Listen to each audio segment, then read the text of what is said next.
Hello, hello. Welcome to, I guess I'm calling it Lefty Live now, Thursday nights. And I am joined here by John, Grateful Panic. How's it going, man? Good, man. How you doing? Good, good. So we were Hey, just, Le yeah, good. Lefty EDC is live, dude. I just got a notification. Yeah, right. I get the same thing. I get an email on my phone.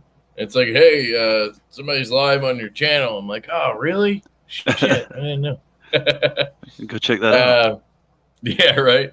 Let me just say what up to everybody. Jason Brown in the house. What's up, Jason? I'm sure you know all these people too, because kind of have a group of people that all go from live stream to live stream, and I'm in there too. Oh yeah, Uh, yeah, watching Neves Knives or Ray or whatever it may be. It's a blast that everybody kind of is in this group going around. It's funny. yeah. Definitely. It's like we're following the Grateful Dead around. There you go. Jacob Burnett. Hey, man. How's it going?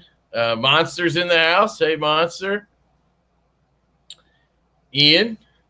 Santa. Is that you? I don't know who's. Is he talking about me or you? I don't.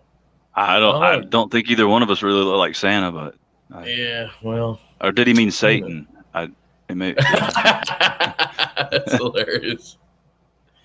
Who else we got in here? Evolved EDC. Hey, man. How's it going? Paul Windmiller. What's up, Paul? The Knife Nut. Knife Nut's in the house. I don't know how he secured that name. How did nobody have that name before? That's a good question. You think Although he I do paid feel like somebody you off? can name your channel whatever you want. Like I saw there's two geared toward gear. Like Sean has geared toward gear, but then whenever I search it to like, because he loaned me a knife, and I always put his channel in the description of the video. So I'm Right. searching it on YouTube, and this freaking like fashion dude shows up, and that's his name, Geared Toward Gear, and he has like 1 million subs. I was like, holy shit, Sean has 1 million, and I was like, oh wait, that's not Sean. And then I had to scroll down to find him. It was weird. So you can have the Dang. same name, I guess. Oh yeah, that's true. Maybe, I don't know. Maybe it's spelled a little different, but no, I spelled it. Yeah, whatever. Sean T. well, look who it is. There you go. Yep, he jumped from the comments out up onto the live stream. Do you ever do your own? No, actually, I had considered it, but I haven't quite hit 1,000 yet, and so there's that whole little issue. But if you use StreamYard, it kind of bypasses that, and you can do it anyway. So I was considering doing a couple here in the next week or so, just see how it goes. StreamYard's awesome. Oh yeah. So the whole thing with lives is, it's like they're good, and they're like you have to set aside however long to sit here and do it, and you have to be doing it live. You can't like edit shit or anything. So there's all that, right? Which for me and for you, I don't think it really matters much. I'm not doing a lot of graphics and like worrying about what I say, like fuck, Yeah. But then it's awesome because you don't have to edit anything. You just do it and walk away. Right. I love that aspect of the nights that I do it. I don't edit anything. I'm just like chilling. Whereas normally I'd be filming a bunch of shit and then sitting down and editing it later. Like, I don't know, I could just have a beer and talk. Right. Yeah, and if you screw up and somebody, calls you on it, you're like, dude, it was live. I mean, what do you want me to do? Yeah, right. Exactly. Jeremy Russell, pork chops on the grill, sea quench, ale in my hand, hinderer, fire attack in the pocket. Nice, Jeremy. I've never heard of a sea quench ale, and I was going to ask you, John, what you're drinking there. Oh, I don't know what this one is. This is, it's from Terrapin from Athens. It's high and hazy. Okay. I don't know if you can see it. Are you an IPA guy? Yeah, IPA and sours for the most part. Is it because they have high alcohol content, or is it because you actually like the taste and all that? No, it's the taste for me. Like I like hops a lot. So yeah. I know some people drink IPA just because they can drink 1 or 2 and they're sauced instead of having to drink 6. I mean, that's just an added bonus, I guess. But yeah, I got the usual Dock Street. It's a local thing, just like yours, I guess. Yeah, well, this is out of Georgia, but I mean, it's southeast, I guess. Where are you at? South Carolina. Well, I thought you were in Georgia for some reason. Sure why. My parents are there. I grew up there, and I ended up here probably 20 years ago, just on a whim, and never left. Okay, cool. Michael Morgan's in the house. Hey, Michael. Oh, he can't say hey to me. He just says, "Hey, Lefty." Thanks, What? Michael. Appreciate that, buddy. He did say, "What's up, folks?" So that counts. I'm just a folk now. Yeah, I might as well ask what everybody's carrying. If you guys want to tell us what you're carrying, what are you carrying, John? Right now I've got the just a bug out, the titanium scaled bug out from Smoky Mountain Knife Works. And is that the contoured one? Yeah. Let me hold it up again so I can just take a look. Okay, that's cool. So does it come with those scales and everything? Yeah, it's the original, the one that with the blue FRN scales, but it comes with the titanium scales already installed, and it was I think like $150. So I mean, it was a hell of a deal. Yeah, that's cool. Bug out needs some kind of upgrade to, definitely keep it. I like that new carbon fiber one that they have. Yeah. That looks dope. Sorry, you were still going. What else you got? Oh no, you're good, man. And then I've got just the I pretty much always have the Monterey Bay Knives Field Trekker on my belt. So okay, you like that thing, I guess? Oh yeah, dude, it's awesome. It's the best fixed blade I think I've ever had. Besides, I've got one from Ryan Pearson that probably tops Ryan's this one. Good. But yeah, I love Ryan, man. He made a kitchen knife for my wife last year for her birthday. I got her like this Japanese sort of paring knife. It's freaking unbelievable. Oh, dang. She loves that thing. And then I got a tomahawk from him like a month ago. Oh, yeah, I saw that. That thing's badass. It's my truck hawk. I haven't used it for anything, but if shit goes wrong, I'm covered.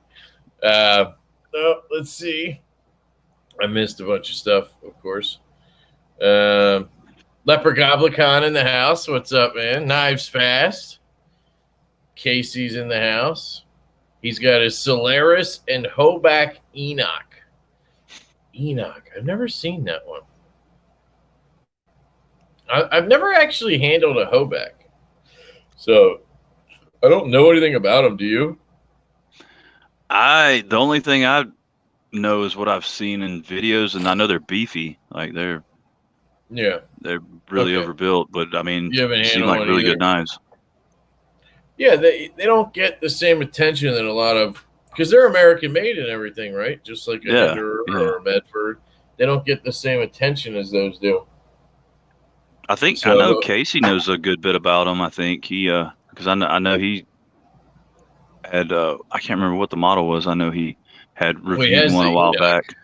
Yeah, I know that.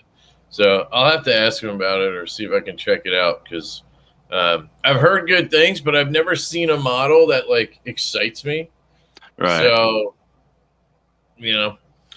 Bounty Hunter full serrations. Damn, going all out with that one. QSP Gannett and Olight Warrior Mini. Nice. Kaiser Alien and a Victorinox Tinker. Okay, that's old school with the little, I don't know what that Kaiser looks like at all. Alien. Is that the one with the stupid X's on it? That one's like the Coromorant or something. I never heard of it. I don't know. I haven't seen that one either. Hey, John, what is the weight on that? He's talking about the bug out. I don't even have my scale down here. I would say probably 3.5 grams, or probably around right at 3.5 ounces. You mean, right? I mean, ounces. Yeah. I was thinking about my other line of work, and we deal mostly in grams, so Revo Ness and a case medium toothpick. It's Michael Morgan. Yeah, that reminds me. You're into like traditionals, right? Yeah. I don't have near what I used to have, but yeah, I dig them pretty good because I mean that's pretty much where I started. So like I years never ago. got into them. Like I have one Victorinox my brother gave me for being in his wedding party. That's it. Um, you can't fidget with them. And that's kind of what I do with my knives, Yeah. I do that more than I use them, to be honest. Yeah, I mean I'm the same way. And honestly, if you get I don't know, a slip joint with a good walk and talk and that a half stop out, sometimes it's kind of fidgety for me, kind of just relaxing, just sitting there opening it halfway, all the way, half closed, all the way closed. You're two-handing it though, right? Yeah. That's the part. It's not something you can do while you're driving or anything, but right. What else we got? Kev got the Slender Man on me just for your live. Oh, thanks, dude. That's awesome. I hope you're loving that thing. He won that what is it? EMP EDC Slender Man. It was like a custom one-off one the guy made for my giveaway, and he won it. That thing was sweet little OTF. Nice. Rusty's in the house. Just changed my carry. Demco 8020 and Finch Runtley. I wonder what you had on before that. That's a nice one. That was my old 8020, man. He got it from Kyle. Brian Doyle, this is for the kick-ass Steal Your Face logo. Thank you, Brian. I get a percentage of that, right? Because it is my logo. Right. Yeah. That is cool. That's a cool little backdrop you got there. Now, did you have that made for your channel, or is that like a Grateful Dead logo that you can just No, it was just it was like a Grateful Dead wall hanging. I think I got it off Amazon or something like that. All right. So. Because I'll be honest, when he said that, I had no clue what he meant. I was trying to pull it up. You saved me a little bit there. That's what that is? Yeah, the skull with the lightning bolt and the blue, and that's the Steal Your Face logo. I never got into Grateful Dead, but I've heard very good things. I mean, I've heard some of the music. It's good. Yeah. It's not my jam. I like classic rock, but more of that like Creedence, Clearwater Revival type stuff. Are you like a big Deadhead? I mean, yeah. I mean, but I am. But I mean, I like a mixture of music. Mainly it's like the era I grew up in. I was in Atlanta in the 90s when I was in high school, and that was like when a second wave of punk rock music came through. So it's like I listened to mainly jam bands or classic rock or like punk. So It's an odd mixture of stuff. Gotcha. Yeah. Traditionals never fail a lefty. True. Let's see. Did I miss anyone? It looks like Rusty won that Finch from Casey. Good on you, Casey, for giving that away. I'm not carrying the butt lock in Elementum. I won. Kev, that thing is stupid. He actually won that on our live stream. I gave it away because that thing sucks. Yeah. Did you try it yet? No. I think you don't want to. Well, it's coming free, and the pass loan in a few days. Yeah, so I'll check it out that way. But no, I knew as soon as when the guy from Savivi was on the Blade HQ video, and I was sitting there watching him, and he said something about you got to catch it just right when you close it. I was like, dude, it's just a button. That's stupid. Like, no. Right. So. Exactly. Rusty said, all right, so before he was carrying a Spidey Chef and a Shaman. Nice. Might as well tell you what I'm carrying. So I have the I have the titanium frame lock Asher Spiro. Justin sent this over to me. These are going to be out next week sometime, I think he said. Don't hold me to that. But titanium frame lock with these big thumb studs. This thing middle finger flicks like a freaking dream. And it's got the classic Asher. Like, their action is always solid. Ergos are good. And then there's going to be one with 2 titanium sides, I believe. So it'll be a full titanium one. It'll be a little flatter, a little thinner. So you'll have your option there. But it'll be like $85 for a tie frame lock with S35, which is pretty dope. Yeah, that's insane. And then I unboxed this today. I got my Woo Tau. This thing was $134 on the Kickstarter. It's orange peel titanium, has a Timascus pivot collar and a lanyard pin, has a reversible deep carry clip. It's obviously on bearings. It has an amazing flipper action. Detent is absolute money. M390 steel on this. It drops shut. I mean, it's fucking ridiculous. And it has a front flipper. Like, dang. $134 fucking dollars. Like, I can't even believe that is like a thing, you know? Yeah, I'm kicking myself. I would be too if I was somebody who didn't get one. Well, I'm somebody that was in it and backed out of it, so I'm really kicking myself. Wait, why'd you do it? Just money? I don't know. For some reason, I just decided, I was like, nah, I really don't want it, so I backed out, and yeah. Sucker. So, yeah. What's going on with this chair? The back just like fell down. Feels really weird. Anyway, I moved into my office to do this because my wife wanted to go to bed early. I usually do it in our room.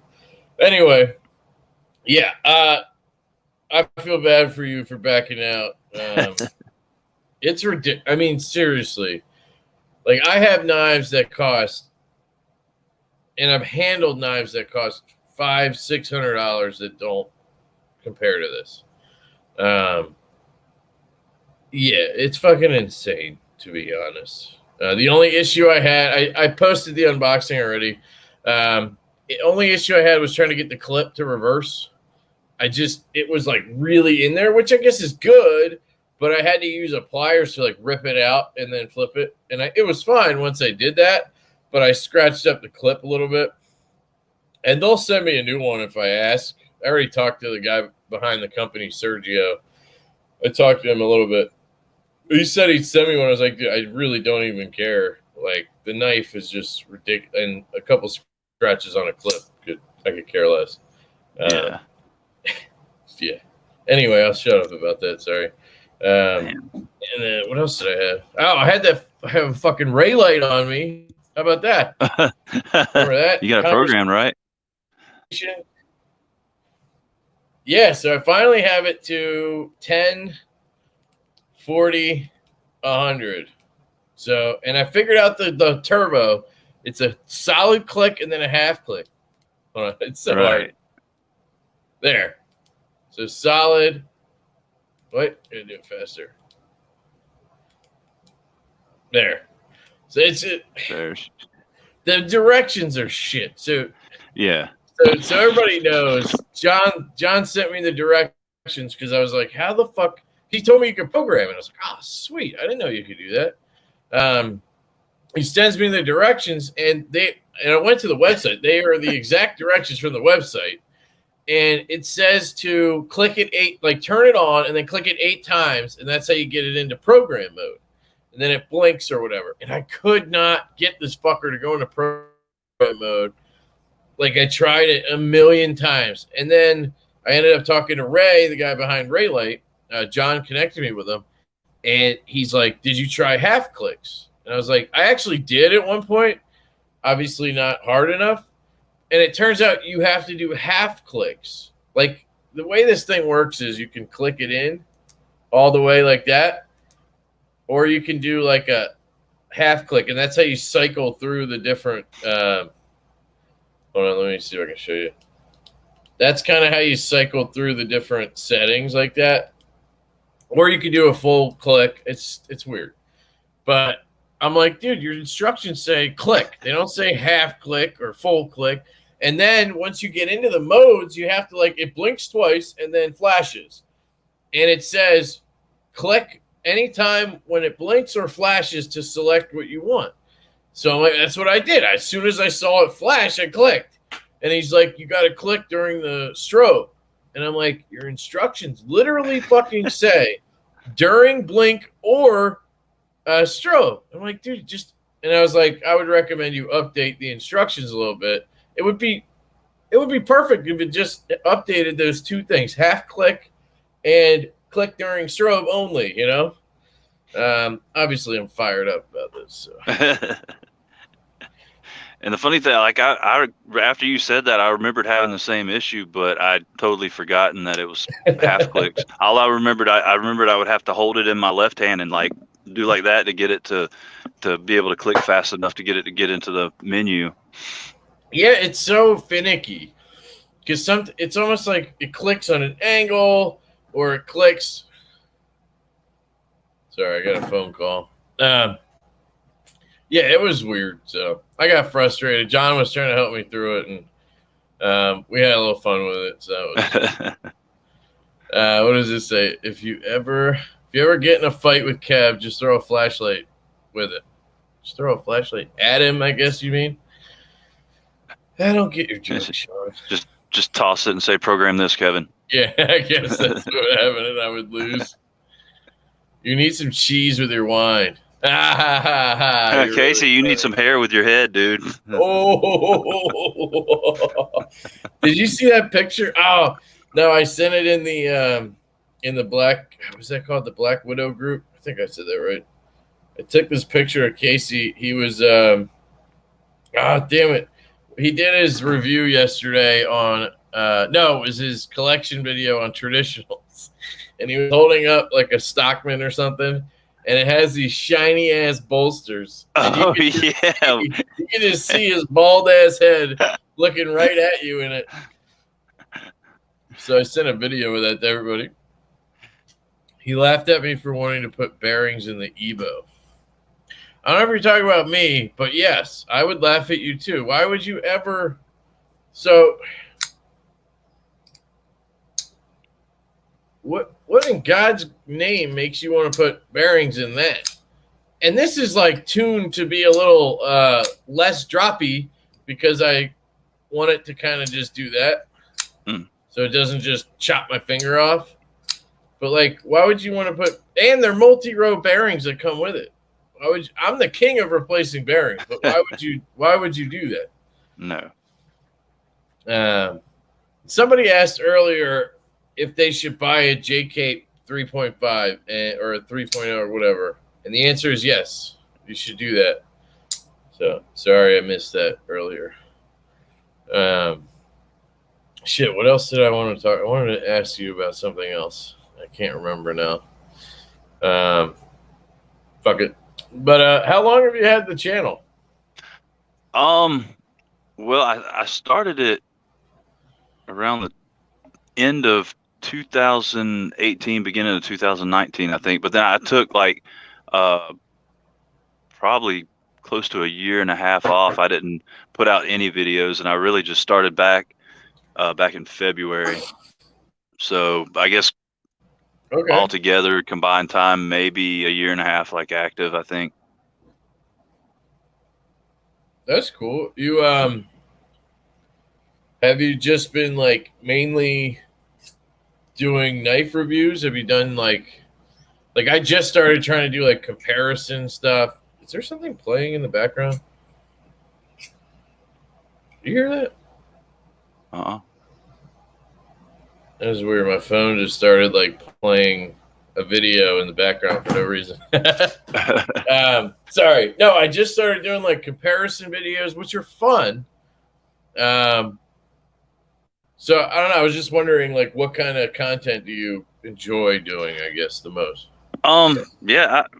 Mainly right now, just I mean, I'd like to do a lot of other stuff. I'd like to get outside and do some actual in the field type stuff. But right now, just I've basically been doing reviews and maybe comparing two knives, like similar knives of the same from the same maker. But yeah, just pretty much reviews right now.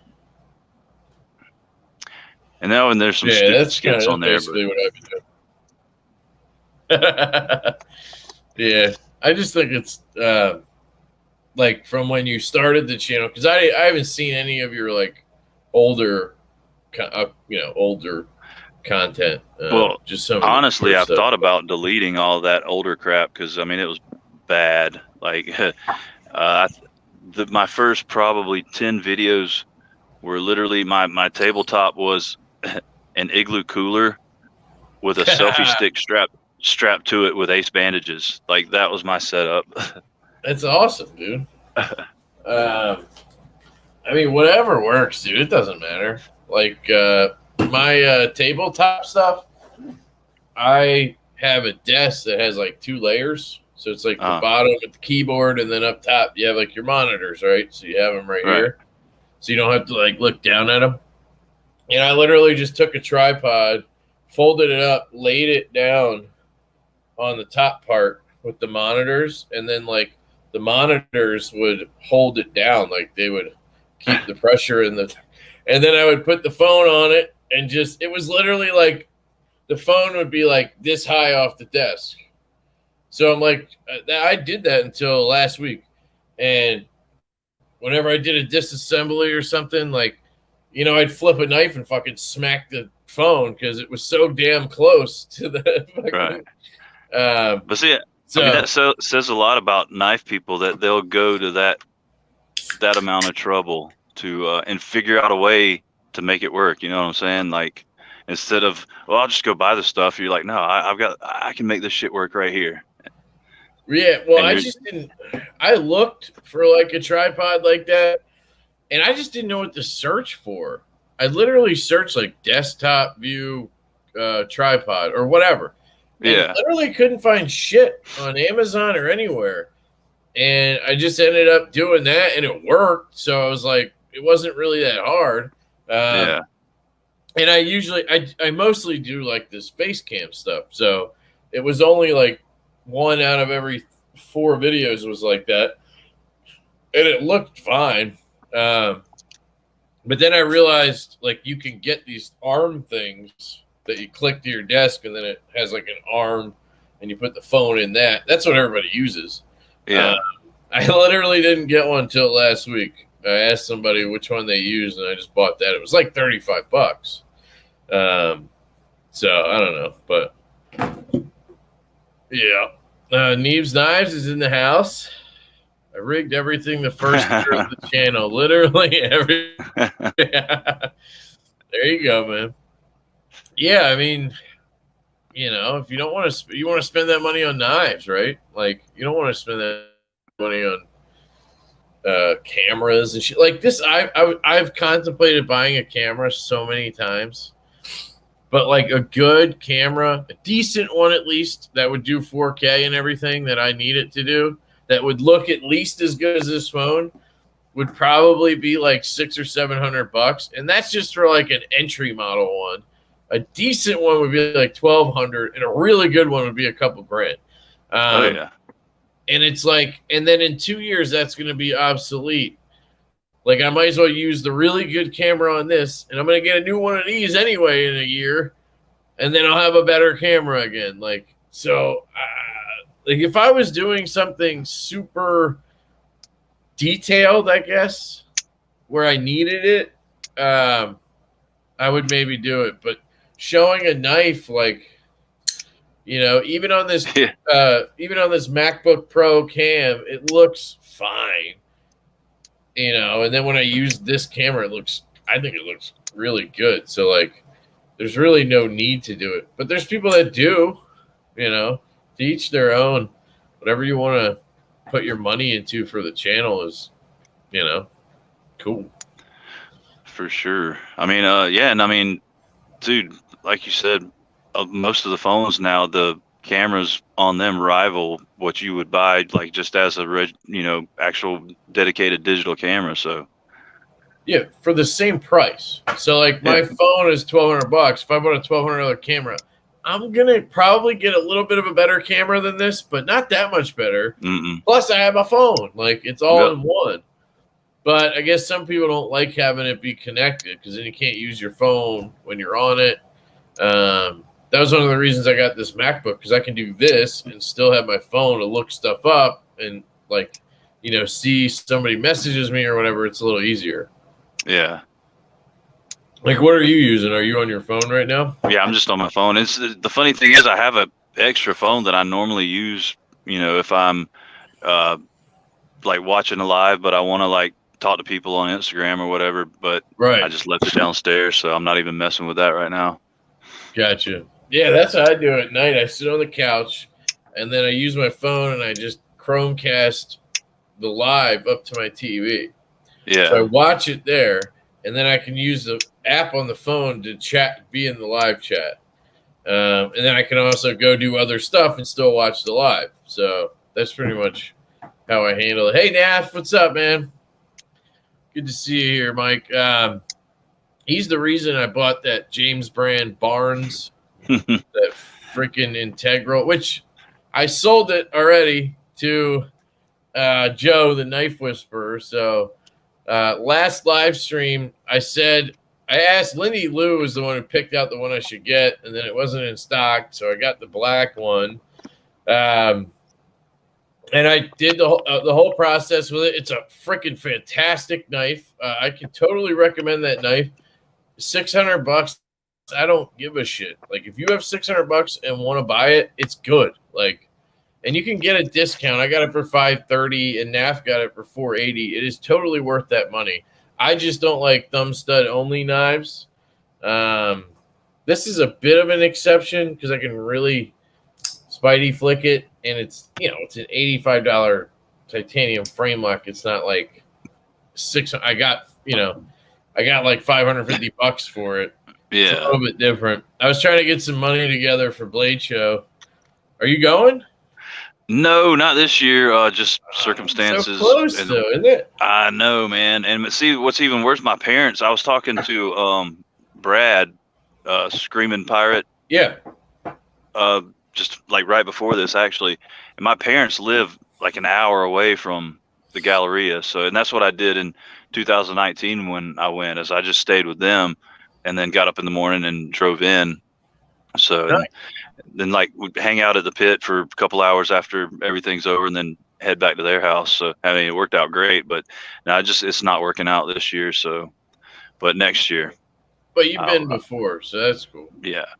I've never been before. And that's the thing. Once you've gone, like you go once and it just makes you want to go back even more. Oh, really? Because what you're missing if you don't go. Is it me or is there a cord hanging down by John? There's something. It's in front of your face. Oh, yeah, dude. It's a curtain. Yeah, no, it's the little cloth I put over the light for, what do you call it? The anyway, to keep it from causing a glare or whatever. When you I need one of those. Which is not working because there's a glare right on my forehead. But yeah, that's what it was. Talk to Casey about that. I sent my Barnes back in for a replacement. Interesting, Ian. I'd be curious to find out what was wrong with it. I think he said there was like some discoloration on it. He was in the Jared's live stream last night. I think he said there was some discoloration on the titanium or something. He had the plain titanium one. That's probably the more popular. I guess I'm not sure. Got it. Diffuser. That's what it's called. Yeah. Yeah, that's it. I gotta get one of those. Really looking forward to getting my Brian Nadeau Mini Tempest and the KNP version Mini Tempest. Cool, dude. That's awesome. Dang. Yeah, I have an ass ton of pre-orders, and I even got some. Like I got the towel, and I got the isotope from Vero. But I still have one coming from Arcane Design. I have that crawler that looks awesome. I had the mini Viking coming from Midgard's Messer. Kyle talked me into, which he'll probably buy off me right away. Oh shit, there's more. I just can't even think of them right now.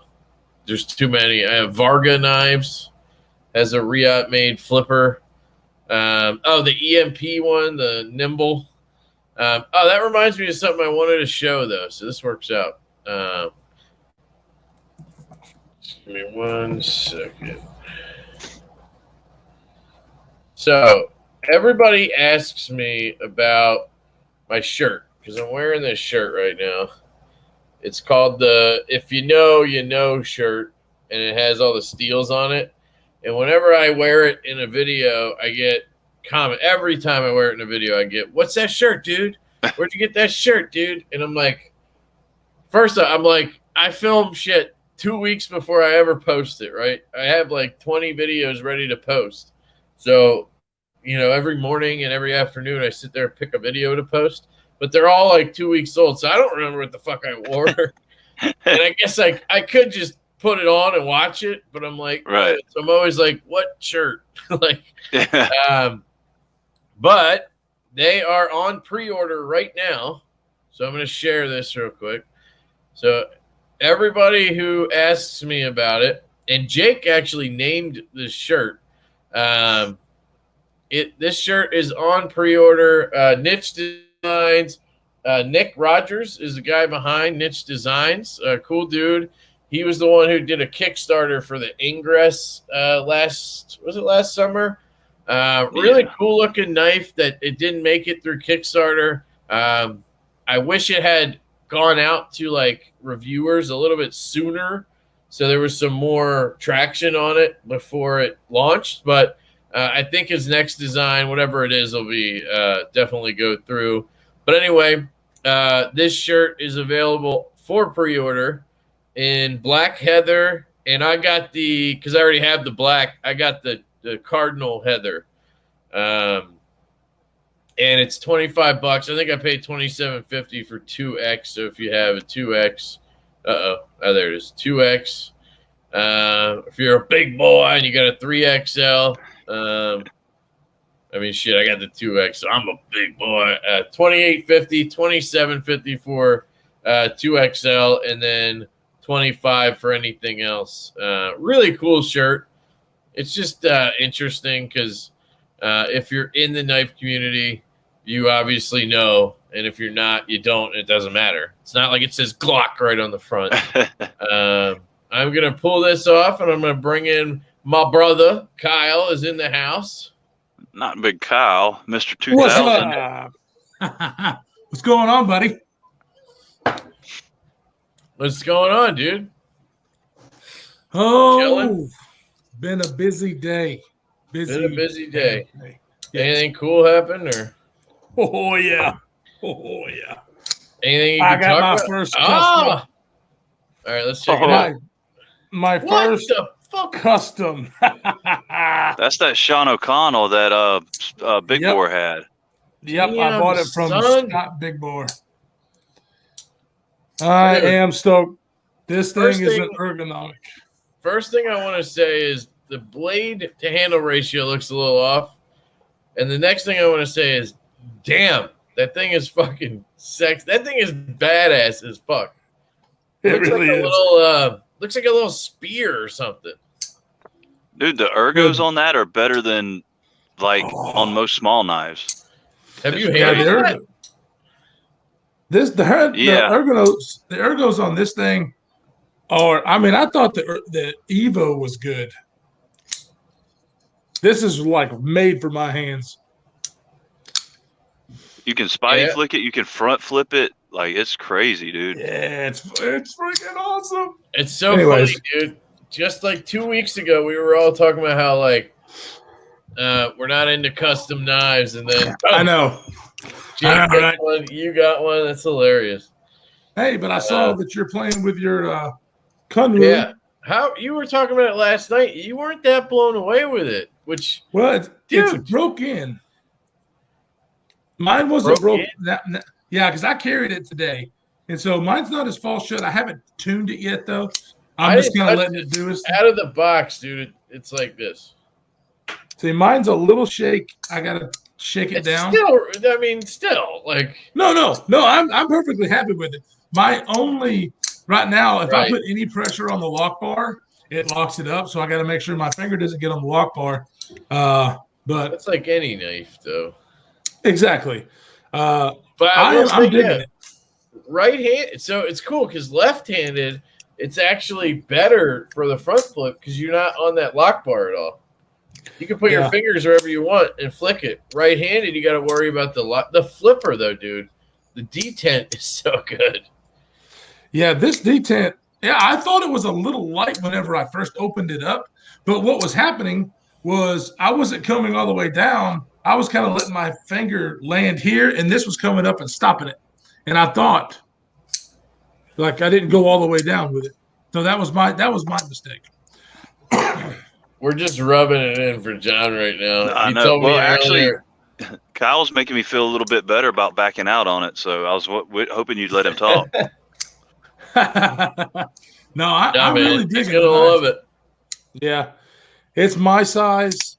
The materials, the action, 2 deployment methods, and $135. Shit, dude! If it had a hole, like if it was just a little taller and had a hole here too. Oh, I know. God. Dude, I told him next time you got to do one with a hole. Right. It's awesome.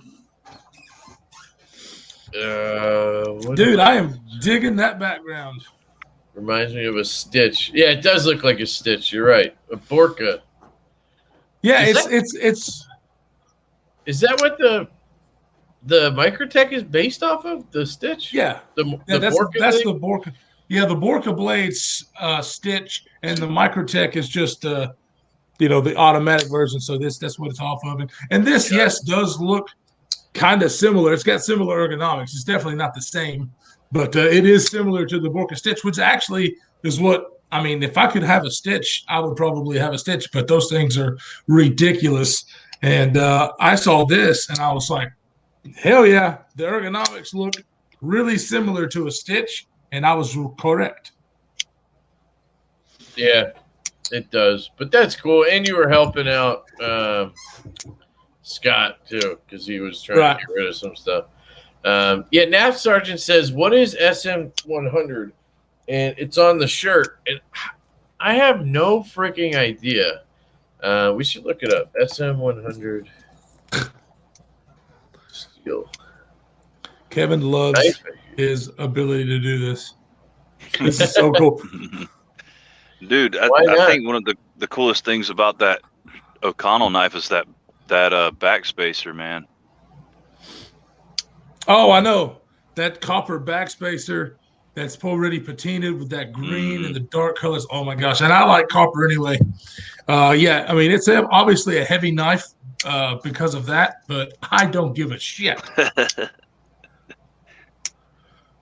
Nickel Titanium Naval Ordnance Laboratory. It's called Nitinol. I don't know. That's the name of the steel. It looks like it's used on some fixed blades back in like the day, the 60s or something. I don't know. That's all you're going to get. I don't want to read all this while we're on here. But yeah, Nav, that's what it is. Tell me about the Ban the Van shirts. Oh, so I have a couple shirts that say Ban the Van or Ban the Tan Sedan or Creepy Camper. They're all from a podcast I listen to. It's called True Crime Garage. It's just two dudes in a garage drinking beer, and they talk about true crime. There's like a gazillion episodes at this point. If you're into true crime, you already know them probably, but it's awesome. And I was really into it back in the day, and I bought like a bunch of shirts. And now I'm into dimes and buy a bunch of shirts.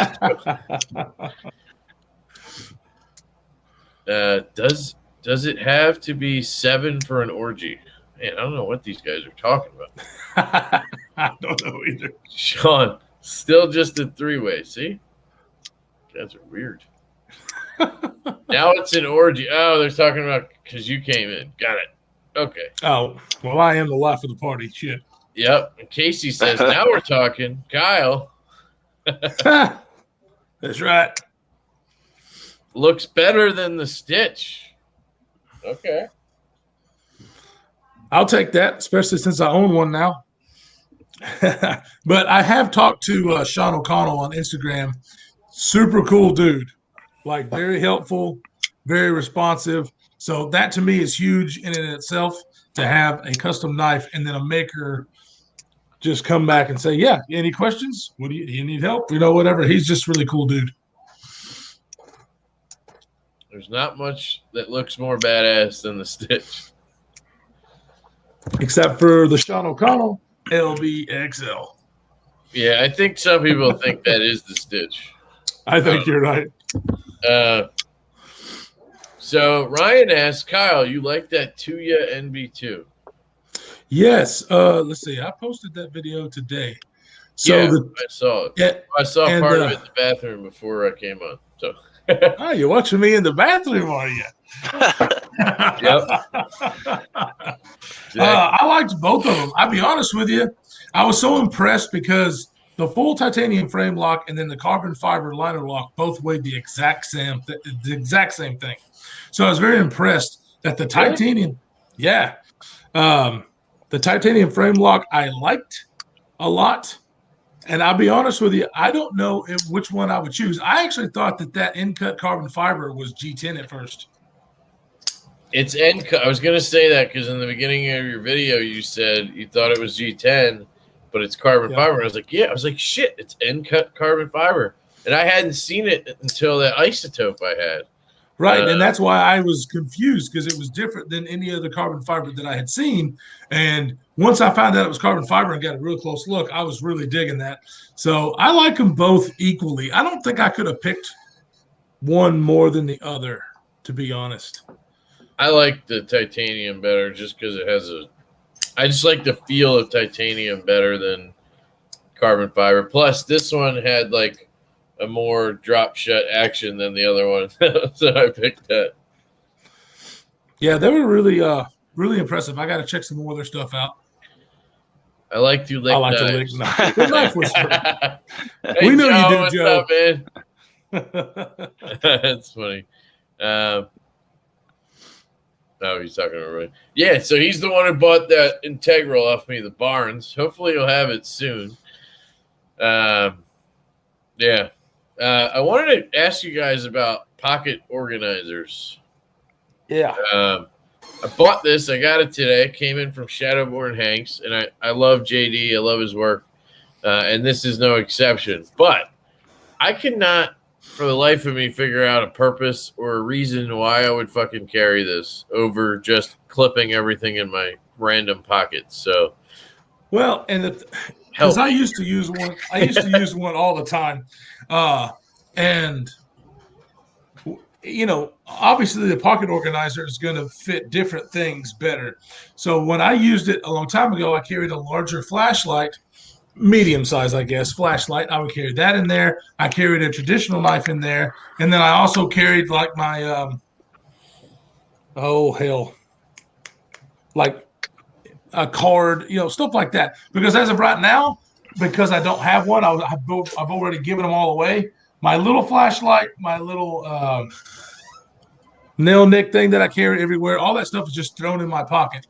Every time I buy one from JD, I always give them away, and I would actually use those to house this stuff and not have it fling around in my pocket. So I can put a flashlight in. My problem comes with the pry bar. I can't really. It doesn't really sit in there. Like, it sticks out. Yeah, well, it's not the right.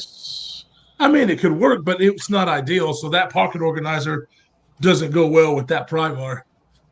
I mean, if I put it in the back top pocket, it goes in most of the way. Yeah. Like then I have a lighter. So would I put the lighter in the front here? I don't know. I just struggle to understand. Then when I fold my hank up and shove it, like, it just ends up being a brick in my pocket. And I could be spreading this out over a couple pockets, and I feel like it makes more sense. John, have you ever used one of these? Or? Yeah, well, normally I carry like a 2-compartment one pretty much every day. Sometimes, like the Hitch and Timber they used to make one. I think they discontinued it now. It was the Runt 2.0, and it had like an elastic sleeve that fit a Fisher Space pen, and then I would put a like a i5T EOS flashlight and a Swiss Army knife in the other two. But if I don't carry that, I'll usually carry one with just 2 pockets, and it'll be the Swiss, like a Alox Cadet or Pioneer, and the other pocket I'll put my pen in, because that's really what I use most during the day, is either Swiss Army knife, just frying some stuff up, or using my pen. So I keep that in my back, like my back left pocket, and so it's easy to get out. And so yeah, just like that's my most used stuff. So it's just like right there together. I pull it out, and it's convenient for me. I think that's kind of the point, right? Like, you carry a Swiss Army knife. Something that doesn't have a clip is better for this, I think. Right. Yeah. I mean, you could probably fit my Leatherman Charge in that little pocket. I carry my Leatherman. I mean, I carry my Leatherman Charge on actual belt holster now, but I used to carry a little notebook and pen, like he said. I mean, I've got. Yeah, see, I don't carry a pen. On my keys, I have a little telescope pen that Neve's Knives showed one time on their channel, and I bought it. This thing. You have a holster for a freaking... Dude, I've got my bigger flashlight, my Leatherman Charge, and a EDC pen in that thing. And is that from Tale of Knives? I saw this one on Instagram, Tale of Knives. Yeah. Those are actually the well-made. This one is okay. I got it on Amazon, but I need to upgrade. I gotcha. Yeah, Tale of Knives, their stuff looks good. Their stuff looks excellent, and I didn't know if I was really going to be happy with it. And so that's the reason I went the cheaper route. I'm going to be walking, so hold on. That's fine. Matt, he asked Kevin, carry a tactical fanny pack like Jake. Problem solved. That's funny, because I actually have one on the way. I actually ordered, I think he unboxed one the other night, a VanQuest Dendritic. I got one of those in the large size. So it has a spot with Velcro where you can put a holster. So I'll put a gun in there, and then maybe I will try to pop some of this shit in there. And if I like it enough, I can just carry it cross body all the time. I have a really good sling bag that I love, but like it's just too much to like. I'm gonna go pick my kid up from daycare with the stroller. I don't want to throw a fucking backpack on. But maybe a sling bag that weighs nothing, I would do. I don't know. The sling bag, I tried the sling bag and I tried the messenger bag because I didn't think I wanted to carry a backpack.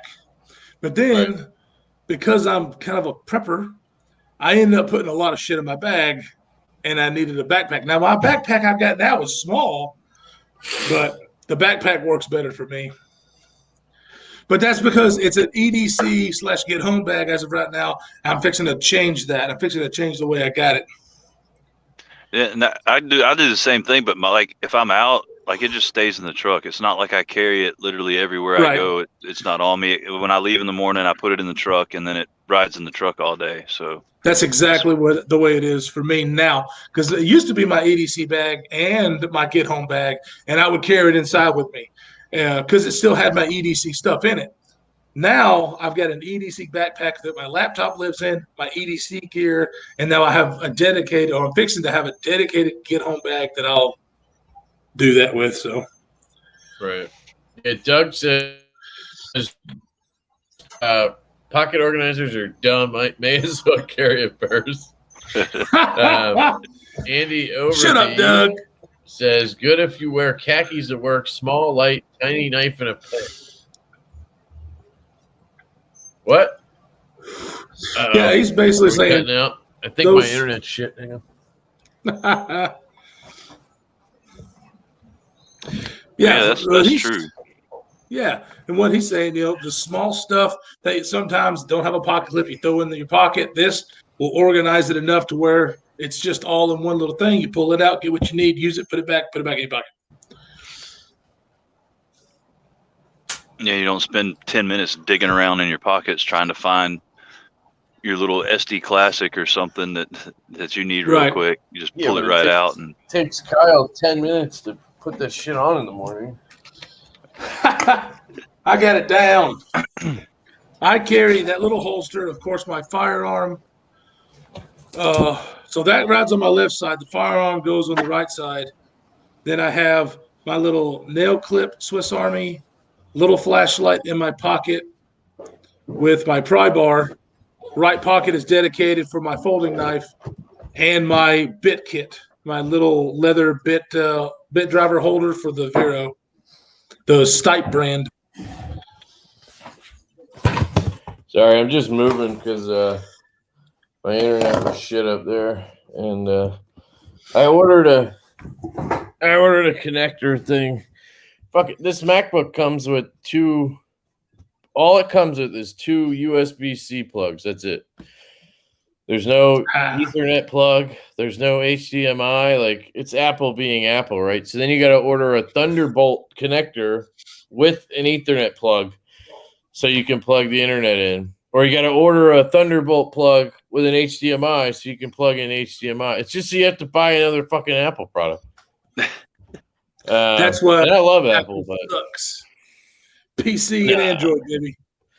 They're good. But yeah, so I have that coming tomorrow from Best Buy, and then when I'm in the office, I can plug it right into Ethernet, and I should never have the problem we just had, where I don't even know if you guys saw it, but it started getting a little wonky on my end. So we don't pay attention to you anyway. Right.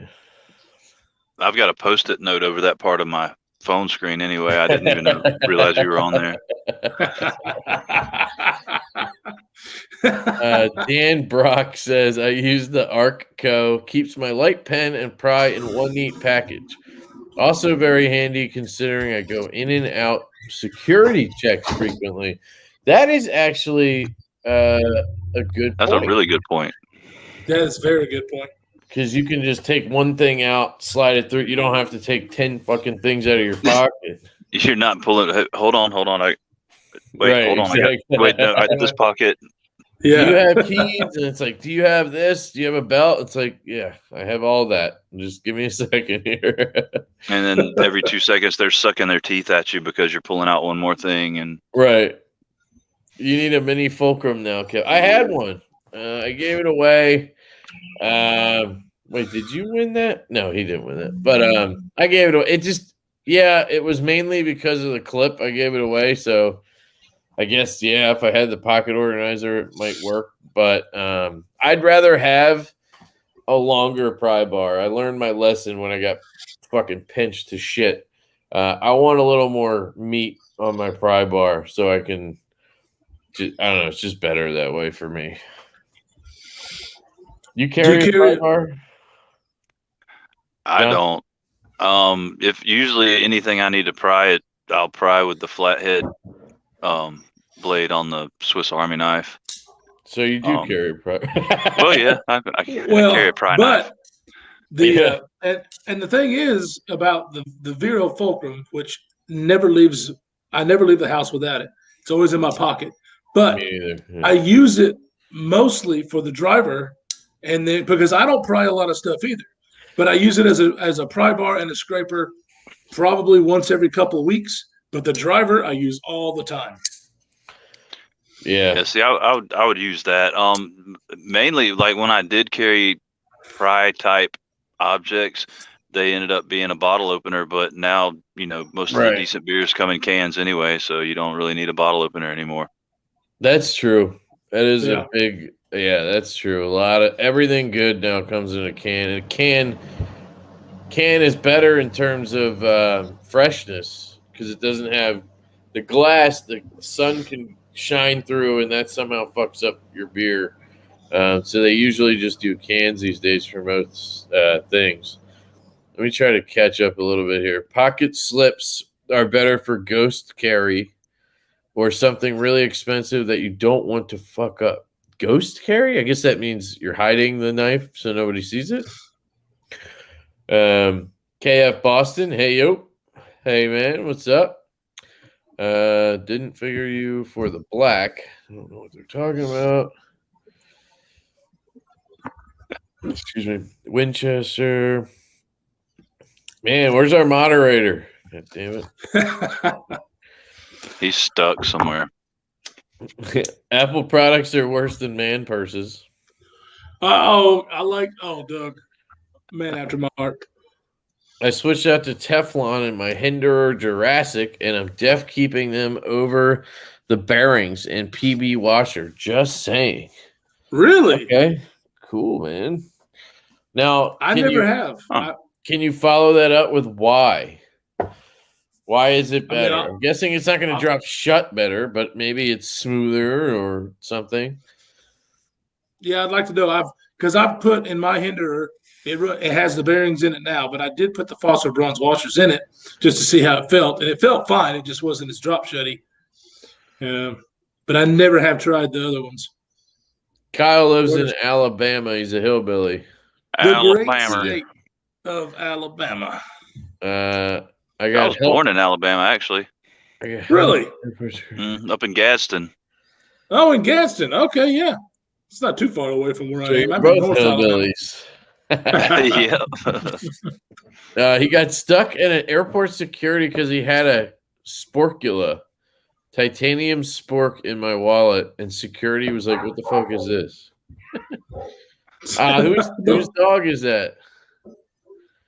Who's got a dog? Not me. Kyle, is your dog barking? I don't know. The little shit probably barking at something. All right. Well, I was going to say, bring the dog out. No.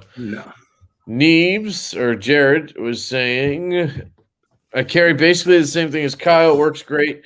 Got my light pen and secondary knife on the belt, and the primary and front right pocket works great.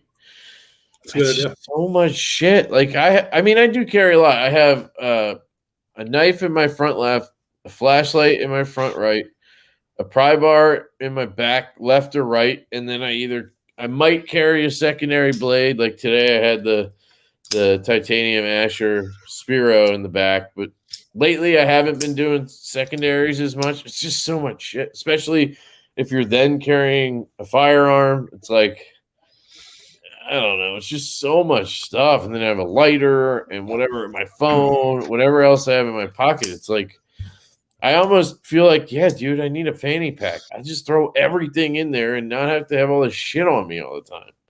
Why not? I mean, you already look gay as it is, so I mean, why not throw a fanny pack in there? You might as well tote a purse. Actually, I'm actually thinking I should look into the whole, like the Tale of Knives type style belt holster type thing. I stayed away from it for a while because I used to be like a bigger dude, and I didn't need any more trouble getting through doorways, so I didn't want anything extra on my belt. But honestly, like thinking about it, it's not a bad idea. Well, and I'll be honest with you, the ones that you're talking about, see, this one loops through the belt, and I don't like it near as much. You're talking about has an option for the clips, so I can just clip it on and off. That's what I really want. I need to go ahead and pull the trigger. I'm going to pull this up so we can see what you guys are talking about. He's talking about these leather, I don't know, what do you call these things? Pocket. Let's see, there's the double clip, the one right up to the far right, and it says double clip. That one is the one I want. Of course, it's the biggest fucking one. Well, that's because, look, so I've got a place for my little pen, my flashlight, and wait a minute, is that big enough for a multi-tool? They have one that's for a multi-tool. That's not dude, this thing has a fucking key hook on it. Now that I don't use. They have a Benchmade in there. It looks like a Crooked River, actually, right? And then an O-Light. What kind of pen do you think that is? Let's figure this out. I bet he's got a Jeep clip because all the hipsters have Jeeps. All right, which one are you looking at? This one has a multi-tool over here on the left. Well, see, they have one like that has. Oh, they all do, except for the one you're talking about. They've got one. All right, well, let's shop all clips then. Let's see. How much are these things? They're up cheap. Over 100, I think. They're not cheap at all. I was about to we should get Kyle one.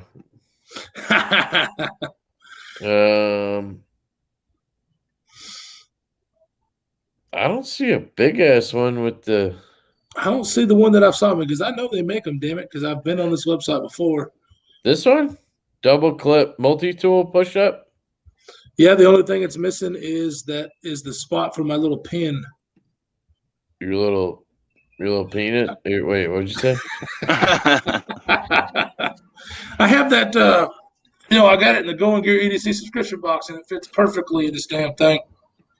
Here's one. Look at that. Oh, that's it. I think that's it. Or this one.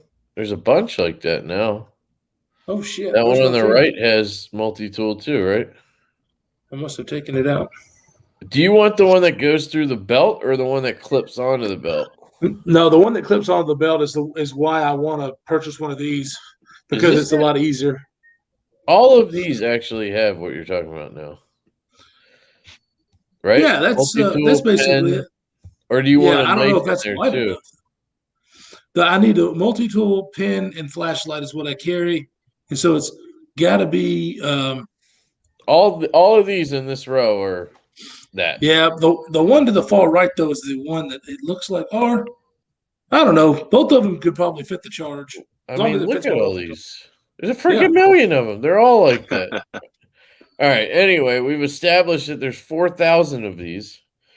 Oh my God, how many different ones do they need? They're expensive as shit too. Look at this. They are expensive. My head would explode trying to shop for one of these, dude. I would just not buy one. Just buy one of each. Because literally they're $140, and I'm like, does it fit this? Does it fit that? Oh, and they all look the same to me, honestly. And then I'm like, what am I? And then you got to pick the color, and it's like, what color do I get? Dark brown? Do I get black leather? Do I get cherry? Do I like what would work with what? And then my mind is just exploded, and I'm on to the next thing already before I buy it. That's what would happen. That's literally what just happened in front of all of you. So,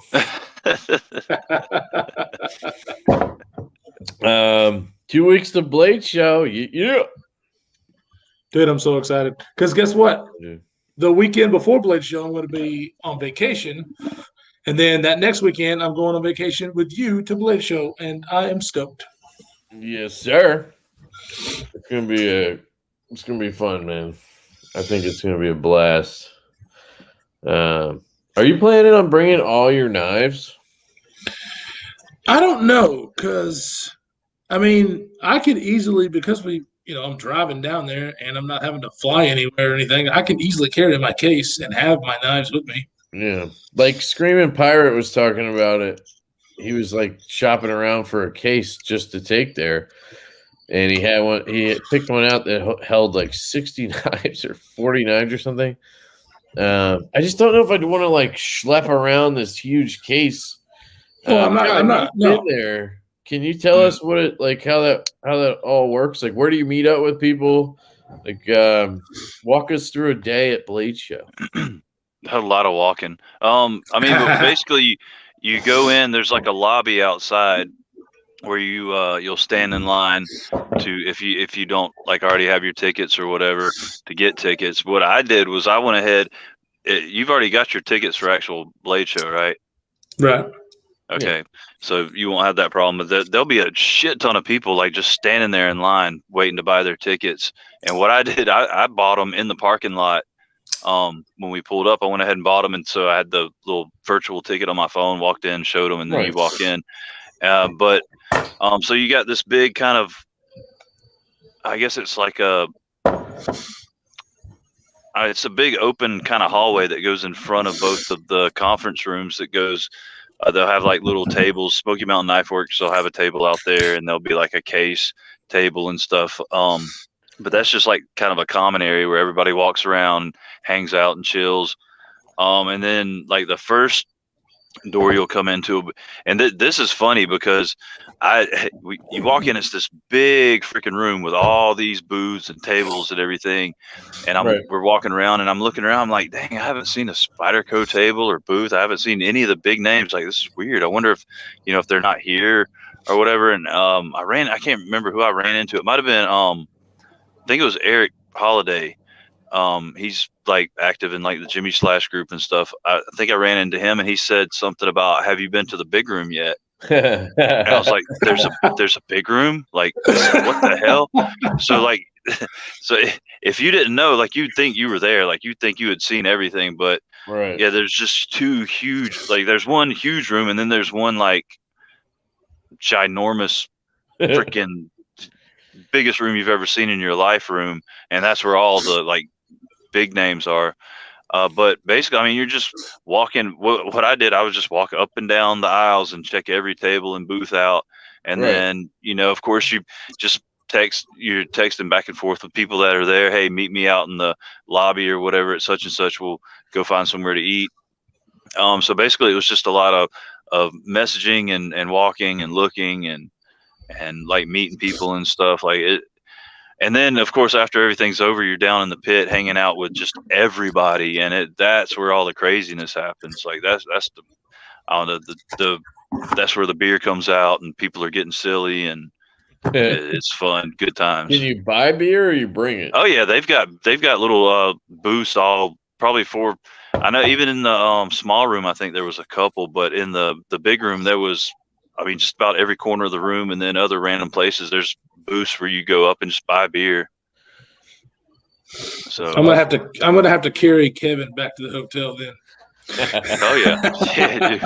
Yes. Yeah, we'll carry each other, man. If they have Dock Street, we're in fucking trouble. I was gonna bring some. I was just gonna bring some beer for the hotel room or whatever. I was thinking we could do like I don't know how we would do it, but I was thinking we could do like a nightly like recap or something. I don't know. Like do it live like this. Yeah, do it over the hotel. Yeah, over the hotel Wi-Fi. Live stream. Yeah, that's a good question. I don't know how good it would be.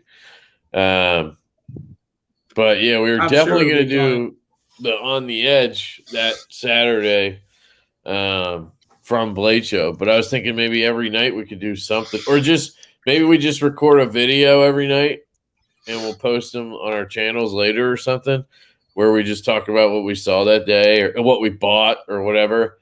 But I don't want to like film it all while I'm in there. Like I just want to. It's like vacation for me, you know.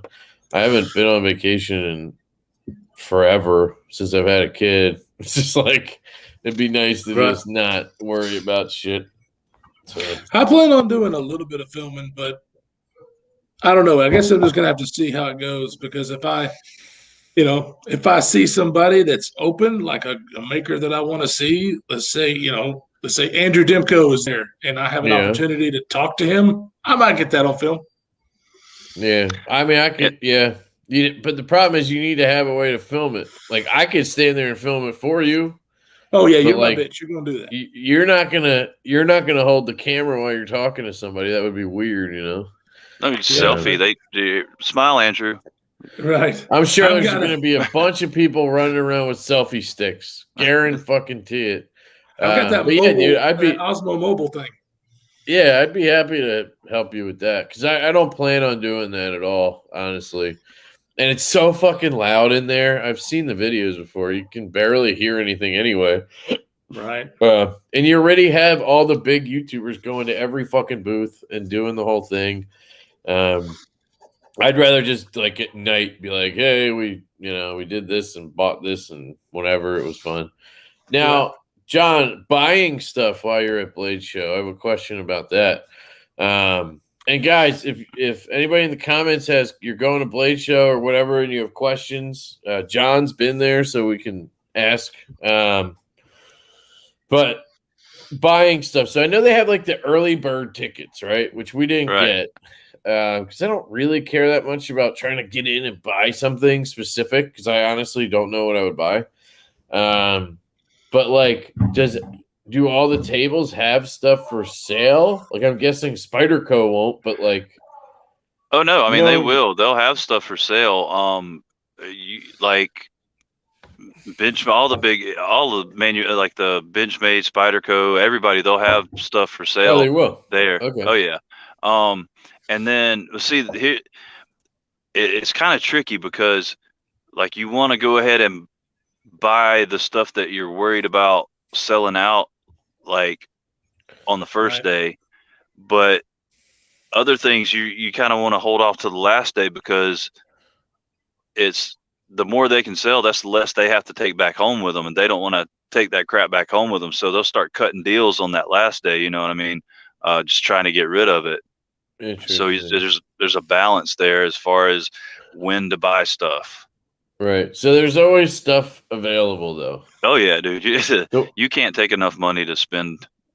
I mean, it doesn't matter how much money you take the Blade Show, you can spend it all.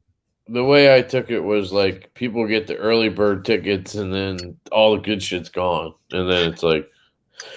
Well, I mean, of course, there's going to be the makers that just have like the big names that are going to sell out like that, you know, which a lot of them, they end up doing lotteries now anyway, where and don't be fooled like some people, you don't enter the lottery and then win and you just get the knife, like that's your spot to pay for the knife. Because I know overheard some pretty funny conversations where people were like, dude, I've won the lottery, like I get the knife, and they're like, no, you have to pay for the knife, you won the opportunity to buy this knife. Right. And they're like, no, that's not a lottery. I mean, it is. Yeah. Otherwise you wouldn't have got the knife because somebody else would have bought it. But yeah, I bet those people were Democrats. Lancelot Leather's here. Hey, Joe. How's it going, man? What's up, Joe? We love Lancelot Leather here. Yeah, he's a good dude. He's got some great products too, man. Good craftsman. His mats are fucking killer. Did you see that blackout one he did? Yes. Who did he do it for? I forgot who he did it. I think it was it Semper Fi? No. It was somebody on Instagram with, like EDC and 3 letters or something. It was something I can't remember perfectly. Yeah, that was a terrible answer. ID Wolverine says, hey, Kev, Kyle, and John. Hello, everyone else. Hey, man. What's up, dude? What's up, ID? Key Natter is treating you well. That one that I chucked across the room into the trash can because the fucking flip wouldn't reverse. He asked me for it, so I sent it to him. He got it all fixed up. He's loving it, apparently, so that's cool. Put that thing to use. Somebody asked, can you tell us where to find that badass Borka and model name, please? It's not a Borka. It's not a Borka. It's a Sean O'Connell LBXL. And it's a custom knife, so you can only get it through him. Exactly. I saw something from Knives Fast earlier. I wanted to pull up. He was talking about my dick again. I just wanted to point that out. Casey loves the dick.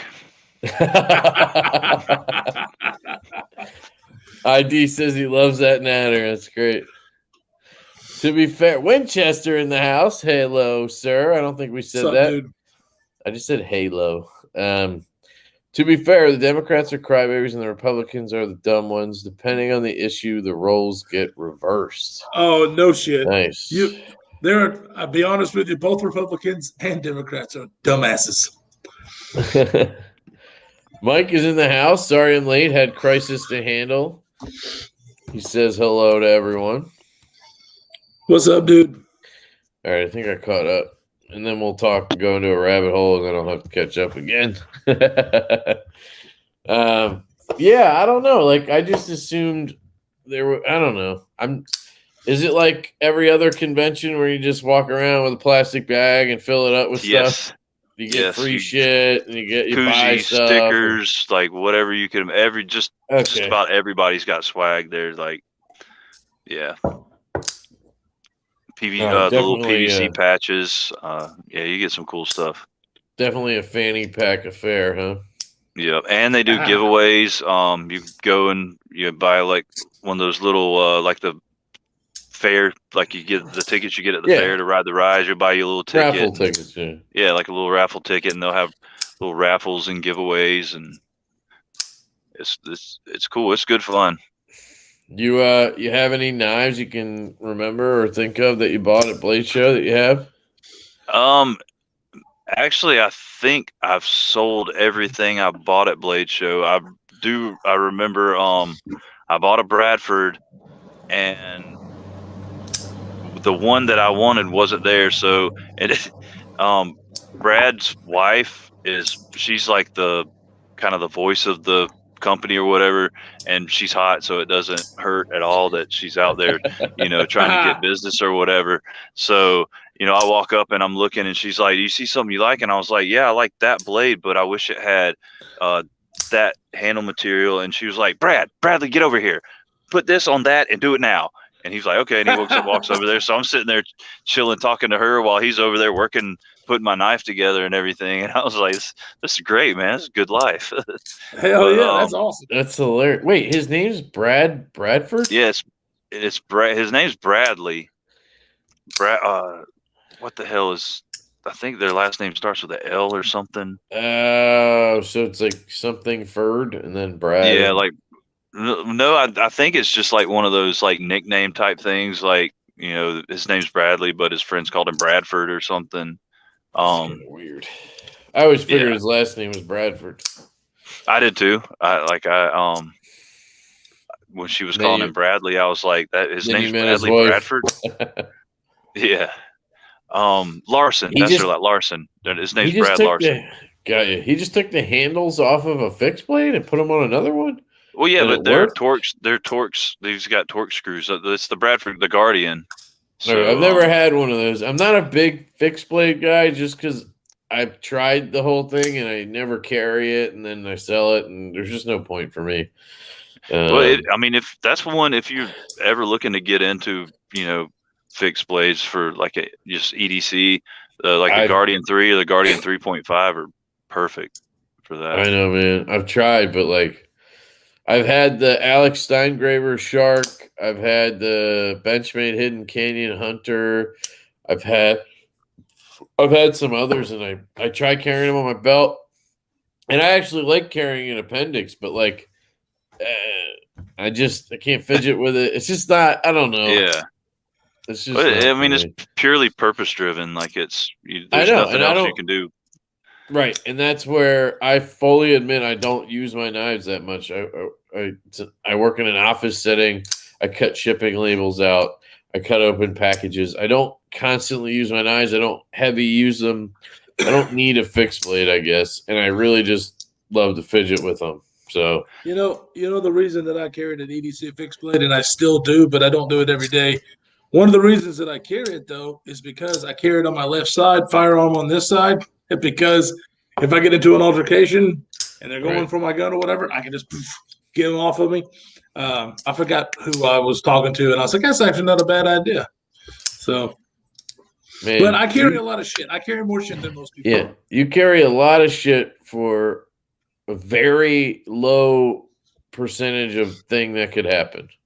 Let me ask you something. Do you have fire or smoke detectors in your house? Yes. I have one.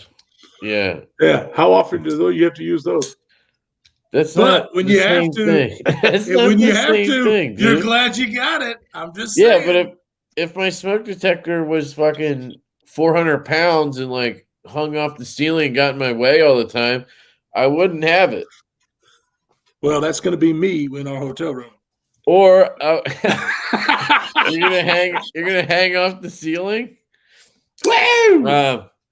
But I'm just saying, or I would get a small, streamlined smoke detector, which is what I do with my EDC. So I don't know, dude. That argument was stupid. Just saying. That argument was genius. I tell you what's going to be your field day at Blade Show, Kevin, is say you're interested in a Chavez, right?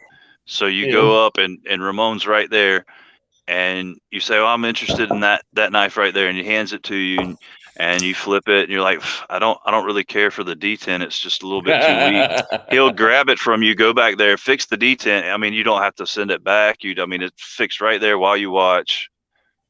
That'd be funny. That's badass. I would love. I would love to meet Ramon Chavez. I thought you were gonna say grab it and shove it up my ass. That's what I thought you were gonna say. Why would you immediately think that? I don't know. Just made sense. Carry a smoke detector in your pocket. Kyle does. Or shove it up your ass. I mean. Yeah, or shove it up your ass. It'd be like a hot dog down the hallway with Kevin's ass. Oh, Jesus. Kevin will tuck off every maker. tick off. I think he meant every maker. I think, but yeah, he can't spell sometimes. He's a special fella. Oh, well, that's like Kyle. He can't talk sometimes. So yeah, that's totally like me. I'll fat finger it. He did. Fair enough. He said tick right after that. I missed it. Kevin will test every detent in the convention. Yeah. I probably will, to be honest. Anything I handle, the hard part for me is going to be to do it in front of a maker and be like, I don't know, like it's not good, and walk away. Most makers are pretty cool. I think most makers are cool, and they know that everybody's a little bit different, and they'll be fine with it. Yep. And well, the big ones, man, they're handing out they'll probably have 3 or 4 out at a time, so they're not just going to stand there hovering over you watching. They'll be, talking to somebody else. So right. The ones you'll feel bad about is that little maker that's just trying to make it in the world, and you end up shitting all over his knife, and he goes back and cries and sucks his thumb and thinks about ending his life because of you. I really hope that scenario doesn't happen. You'll tell them they suck. Jesus. I'm not a dick. I'm always Casey has a high opinion of you, man. Yeah, right? I'm always nice when I say things suck, aren't I? I mean, I don't really think there's a nice way to say somebody's shit sucks, but there's one way to do it where it's like, this fucking blows. I would never fucking buy this ever. This is a piece of shit. I hate it. And then there's, it could be a little better with the detent, but I might just not get for one. Me. But that's how most reviewers do it, to be honest. Let me ask you guys a question. Is there a particular maker at Blade Show that you would just like, I have to go and talk to? No. Yeah, but it's just like when you're there, pretty much you can. So it's not like you have to make a list of your top, and you have to have backups. Like, well, I mean, no, for the most part, everybody's going to be there. The only person that wasn't there when I went was Mike and Jim Stewart from Bark River Knives. They weren't there, so I was a little bummed about that. But other than that, everybody was there. So I'm hoping that's the case this year because it didn't happen last year. So this year's first year back. So I'm hoping that everybody shows up. I don't really have anybody I care to talk to or meet or whatever. I mean, it'll be cool to talk to people, but I'm not like a fanboy for any I could think of anyway. It'd be cool to shake Voxnez's hand or something, maybe.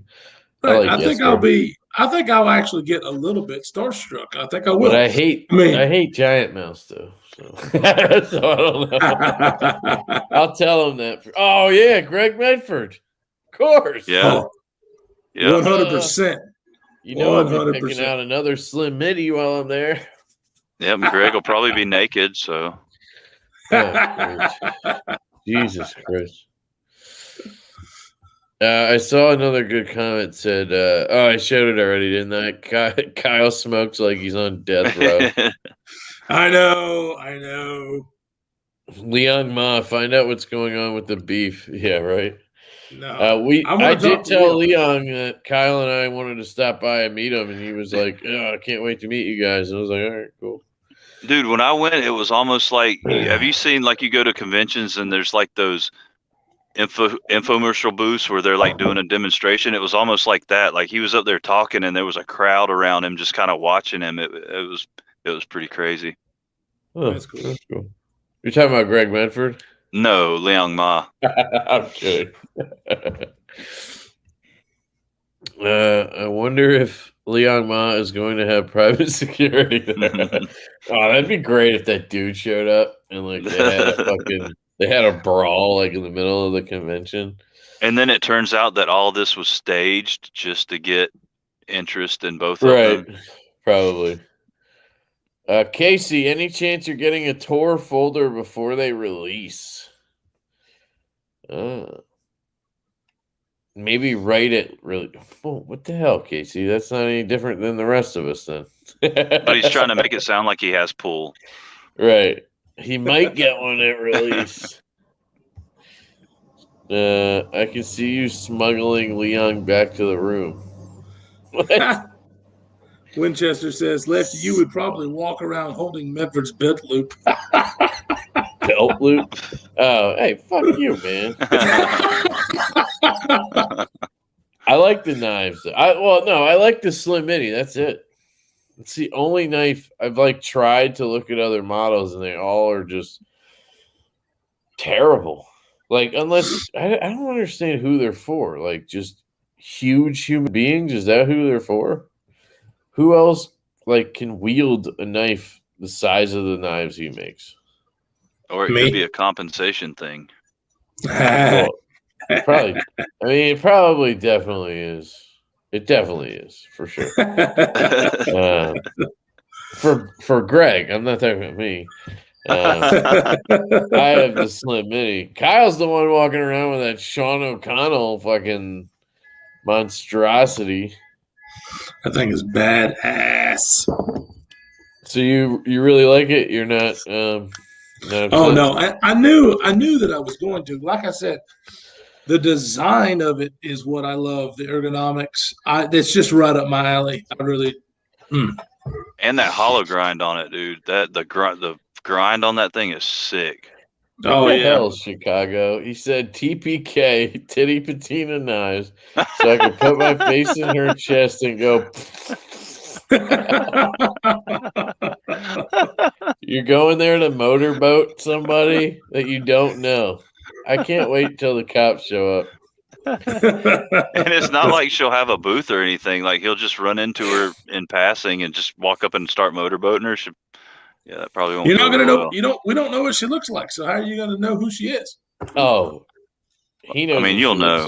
From the head down, he knows. I'm sure she'll be wearing something that says, "Look at me." Oh, ow! I just clicked something. And she'll be right next to Nebula Cloud. You know, Nebula Cloud loves TPK. That's his girl. Wow, look at that. I actually caught up with comments for once. Winchester telling people he's going to a boat show. Random big-chested woman gets motorboated by Chicago.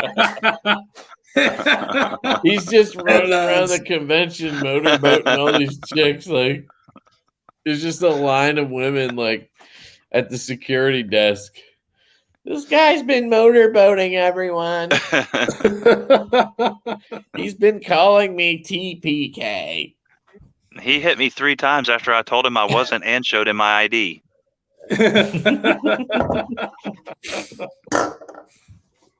Jesus Christ, Chicago. That's hilarious.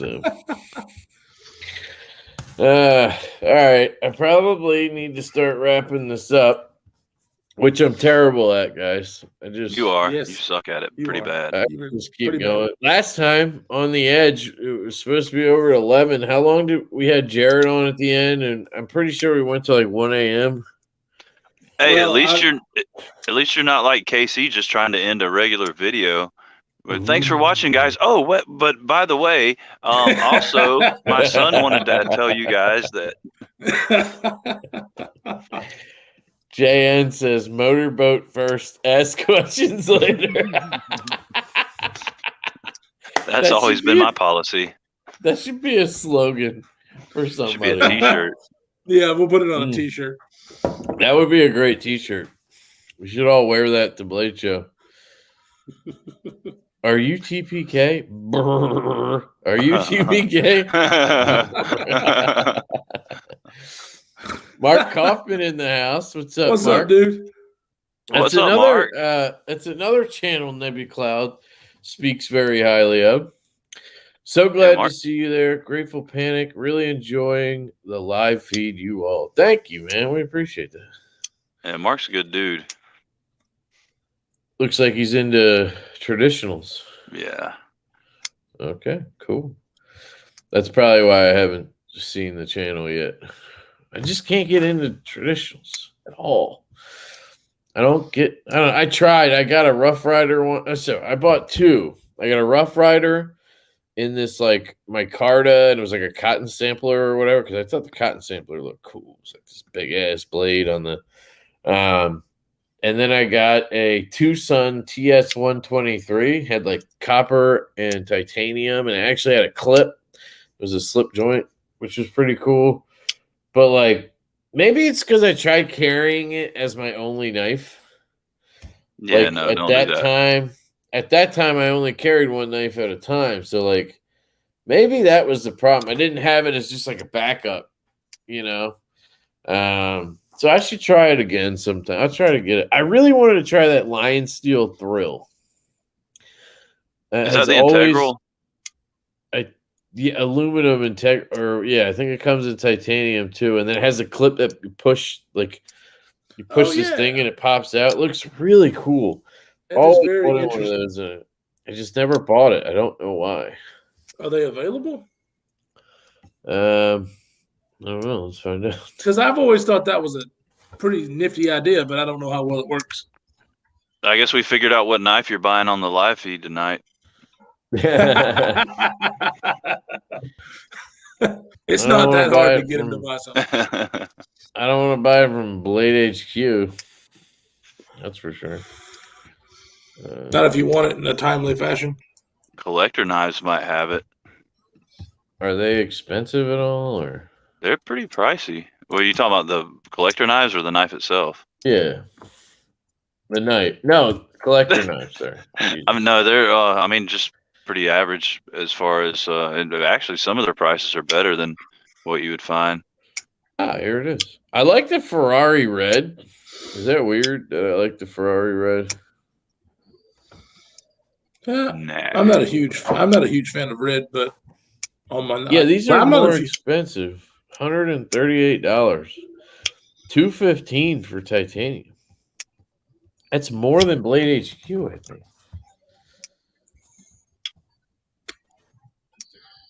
Yeah, they're only 120 at Blade HQ. I think this red looks sexy. Let me see the clip side. That's the cool thing. It sinks in, and then you push the button through, and it comes out. I don't know. I think it's a great idea because I was actually thinking about that the other day, and I forgot that knife existed. I was like, that would be a cool design because then you don't have to worry about a clip hotspot at all. True. That's true. Notify me. Add to cart, add to cart. Of course, they have every other one but the goddamn red one I want. Like, what the hell? Wait, so these are titanium open box return. Oh, that's not good to know. Man, I suck at this. What other knife companies are there that aren't shit? For like a traditional BLT? Oh, yeah, I don't know. I just get it from Blade HQ. They're not that bad. Although I should probably not be spending money when I'm trying to save money for Blade Show. You might can get it at Blade Show actually, for cheaper. Yeah, fuck this. I'm just gonna stop. See, this is what happens. I get sucked down a rabbit hole. Blade HQ always takes forever, dude. Okay, so I'm just gonna tell a story. Smoky Mountain Knife Works. I don't like them very much. So I ordered something there, and they gave me a 10% off coupon, right? And I forget what happened, but I ordered a Rough Rider or something. I forget. It was like really early on when I started collecting. And like literally, I added the Thrill to my cart. This is actually this knife. Shit, I remember now. I added the Thrill to my cart, and I ordered. It was 10% off. I ordered with the Rough Rider, and somehow the Thrill like never got. I don't know if I accidentally removed it from my cart or what. Like, it just wasn't in there anymore when I got the order. Like, when I got the receipt, the email confirmation. So I emailed them. I was like, hey, I just placed this order. I was trying to order the Lion Steel Thrill with it. Can you just add it on or whatever? And like, just make sure I get the 10% off with that as well, right? I was like, I could place a separate order if you just, if you want to give me another coupon code or something for the 10%. And they literally just told me no. Like, they told me to fuck off. Like, I'm sorry, that code, like, we can't just give you another code. There's no way to give you another code. I'm like, there's no way for you to give me 10% off an order. You're a business. Like, you clearly have the capability to give me, right? Like, there's no way. The answer is there's no way to do it. Like, that's just silly. You could say, we won't do it. We don't think you should get the 10% off or whatever. You can't. They literally told me they could not. They did not have the capability to do it. And I just got pissed off. I was like, what? Like, this makes no sense. I literally just placed the order like 5 minutes ago, and I emailed you and said I meant to add this other item and I didn't. And you're going to lose this sale, and you're going to lose this customer who turns out buys a shit ton of knives because you don't want to give me 10% off a $120 knife. And her answer was yes. Like, this person was absolutely terrible. And at one point I literally asked in an email, I was like, can you just check with like your manager or whatever and just show them this email chain and make sure that, and she told me she did. And they were like, they told me to fuck off too. And I was like, okay, I'm never, ever ordering from Smoky Mountain Knife Works ever again. So that was like a year and a half ago, and I haven't gone anywhere near Smoky Mountain Knife Works since, and I won't. My job is in customer service, so like I have a very, very low tolerance for shitty customer service. I also have a low tolerance for people who are dicks to people in customer service, and I kind of tiptoe that line sometimes. Because I know what it's like, and it's like I know what you can do and can't do, or should be able to do and shouldn't be able to do, and how you should talk to people and how you shouldn't. And like, I don't know, that whole experience was just trash. So fuck Smoky Mountain Knife Works. I've never had a problem with them, but I've only probably and their pricing blows, dude. Everything is way more than anywhere else. It's like MSRP pricing. And I think that's got a lot to do with them having a brick and mortar store as well as being an online retailer. Well, it's like them being like Blade HQ. It's just that they're so big, they don't think they need to give you good pricing. That's all it is.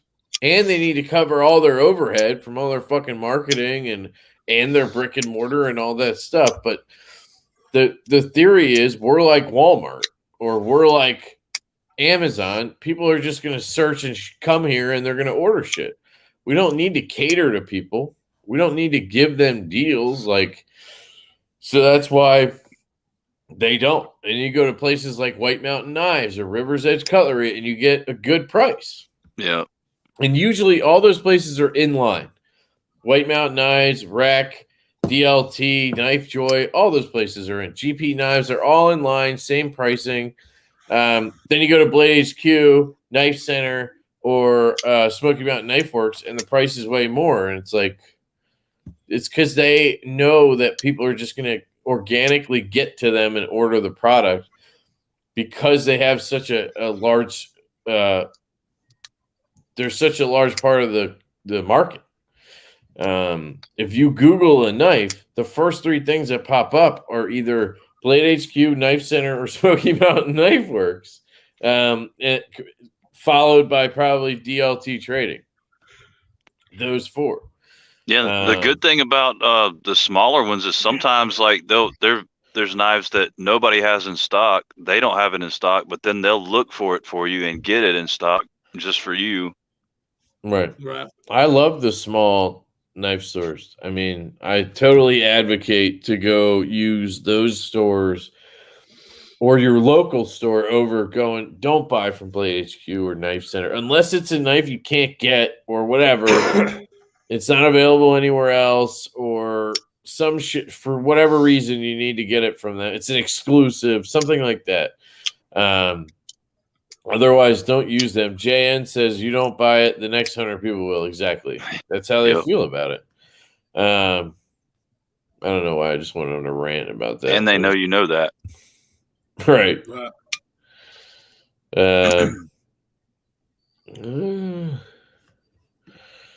You hate them, so now I hate them too, Kevin. They can go shove it. Yes. Thank you, Ian. Thank you.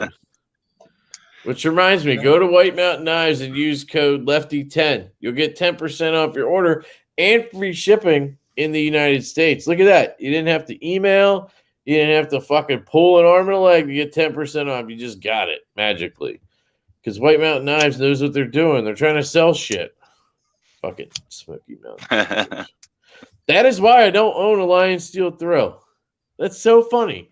That conversation started about that slip joint and ended up literally about that story, and it was about the thrill. That's so funny. And I never bought the knife.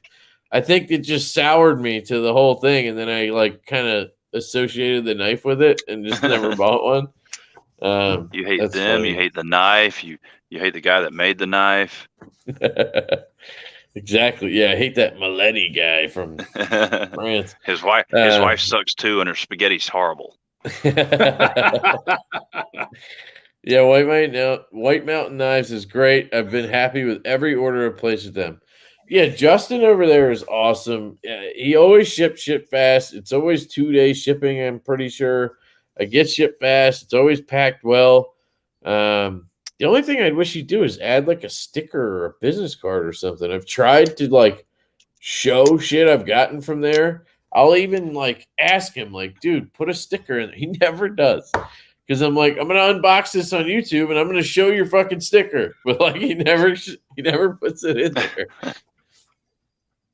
It's so funny. What are your favorite retailers, guys? Don't say fucking Smoky Mountain Knife Works. River's Edge, Southern Edge, Southern Edge Knife Works. Is that the one? Yeah. The one that Slicey always talked about? No, I hate his is the one that's up around. It's up around Columbia. The Southern Edge is the one at Myrtle Beach at I think it's at Barefoot Landing. Southern Edge Knife Works. There's Southern Edge Knife Works, and then there's Southern Edges, I think. Yeah, Southern Edge is the one at the beach. Which Southern one are you talking about? Southern Edge. Okay, well, that's the one that the singular talks about. Yeah, no. Yes, it's SE whatever KW. He used to. They used to sponsor his blade battles or something. You're talking about. I think he's gotten autos before, and then he talks about Southern Edges. So he's talked about both. Okay, yeah, no, but yeah, it's the one edge. Yeah, the one with the shitty website. As much as I want to order from them, their website blows. Well, there's one of them has the shittiest website because they're mainly a brick and mortar store, but they're a brick and mortar store with a website, and it's like the other one is. They're more 50-50. They have a website and they have a store. I'll show you. So there's Southern Edges. So here we go. This is how we're going to do this. I'll just show you both. Shut up, Kyle. All right. So this is Southern Edges. Not that one. That's one. Okay. Yeah, not that one. But this is the one I was saying. Yeah, this isn't the one I was talking about either. This one. Yeah. And their website sucks. If you use it on your phone, this fucking search bar does not pop up right away. You have to like do some weird shit, and then it finally pops up. And their categories are fucking weird. Like I've wanted to order from them before because they have that like code where it's like 15% off and free shipping. Kevin says, "Do not make me work for my knife, damn it." Exactly. This shit's stupid too. Flipping and folding gifts and such. I don't know. But again, I've wanted to order from them. I like them. I don't have anything against them. I know I sounded like I did, but they also don't really have anything new, like hip. They don't have any hip stuff. But they are the ones that you can email them, and if they don't have it, they'll 9 times out of 10 they'll get it for you. Oh, well, that's cool. I guess I've never gone that far with it. And lately, the stuff I buy is like, it's not stuff you just order from a knife store. It's always like it's direct from the maker's website or like all the Riyadh shit. That all because you have bougie taste. I also stick with my Kickstarters, so I end up with good shit, John. And good deals. Yeah, that thing is a deal. That's 100%. Yeah, a deal. Yeah, you the rub orange it into peel finish on it. That orange peel finish, dude, is just sexy. You can't see it. I can't see anything through the Post-it note, so. You're funny. It's interesting that the orange peel is so popular. My brain is indoctored into orange peel is bad because because I work in manufacturing and we make medical products, and all orange peeling is you're just buffing it until the material heats up and it causes that orange peel. Yeah, but it gives it a little grit. Yeah, but you want it to be slick. Why would you want it to be slick? Why would I want a knife to be slick? No, I mean, not that. Not the knife. If the product or the part you're manufacturing, you want it to be slick, to have a good finish. Oh, right. Like, yeah. Well, I'm just talking about this knife, and this knife is finished very well. Yeah, they did a pretty good job. even like where the did you notice on the lock bar insert where the bolt goes in there? It's actually 3D milled and raised up, has a lip around it, like that little attention to detail. Yep, I learned something very interesting today from the guy who runs Kunwu. I'll tell you off the record later, Kyle, but I was sworn to secrecy. So, oh really? But basically, it's incredible that these come out of that factory and that they are. The price is ridiculous for what you get. Now, when they go to market, I mean, they're obviously not going to be what we paid, but I wonder what the price is going to be. It'll probably be like it's around 2, I think. They had it on the Kickstarter when you ordered it. It said once it goes to production, the price will be. It was like 190, 200, something around there. That sounds right because I would have guessed like 180, 160, something like that. I mean, they're not trying to go crazy with pricing. They want to have the pricing as low as possible. I mean, where else can you get? I mean, there's nowhere you can get the materials and M390, the quality that thing came in for the price that we paid. But once it gets up there might be a few. But I'm still thinking, even at that price, $200, even at $200, this is finished as well as plenty of $400-$500 knives I've had come. I just the Sleesh Bowie is upstairs. This knife is much better than the Sleesh Bowie. You think it's an hate mail in terms of the finishing? Maybe you like the design better. Maybe you don't like front flippers or flippers. Maybe you prefer the hole. I get that, but the actual quality, the build of this, the fit and finish, it's definitely better than the Sleesh Bowie, and that's $400. So, I mean, right there is like, it's so good. Just look at where the way the detent breaks, like 9 times out of 10 on a knife, it's like there's no. I did find it. It's like right here. If I push it and just like let go right away, it moves about a nanometer, and it's right there. and then right. you're past. Like I actually thought it had a detent ramp, but it doesn't. It doesn't need one.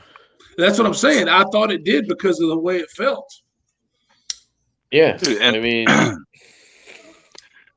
in all fairness, though, you can't use the Schlicht buoy as an example for that because the price on that is based solely on the hype.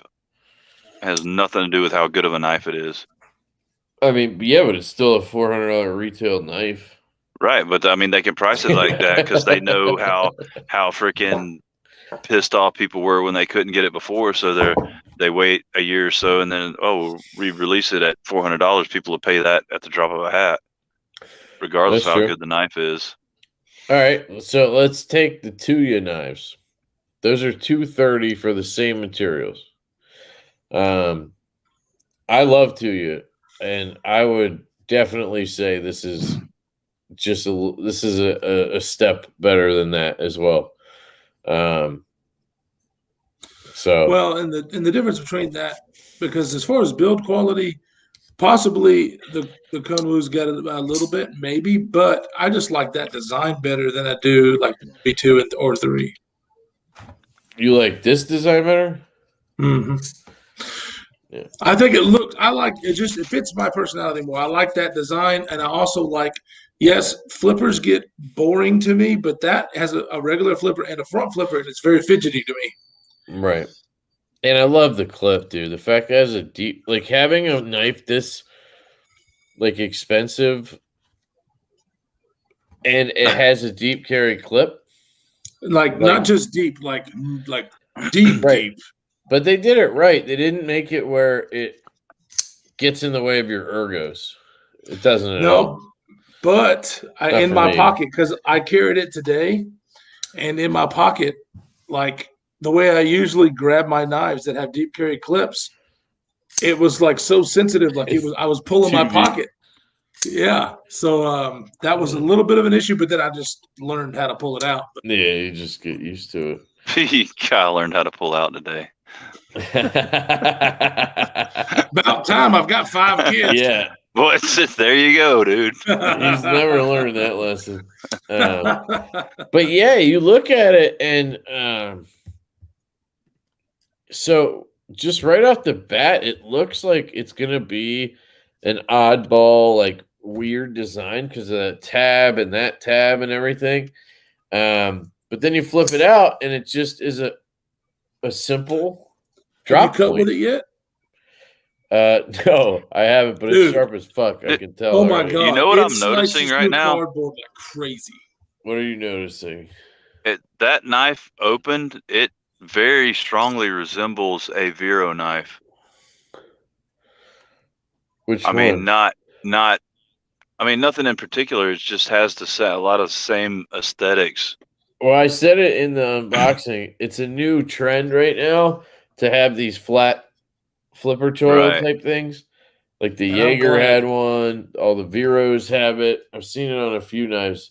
And that feels fantastic. The ergos on this knife, like you wouldn't think it, but it is so good. Yeah. I'm literally baffled by this thing.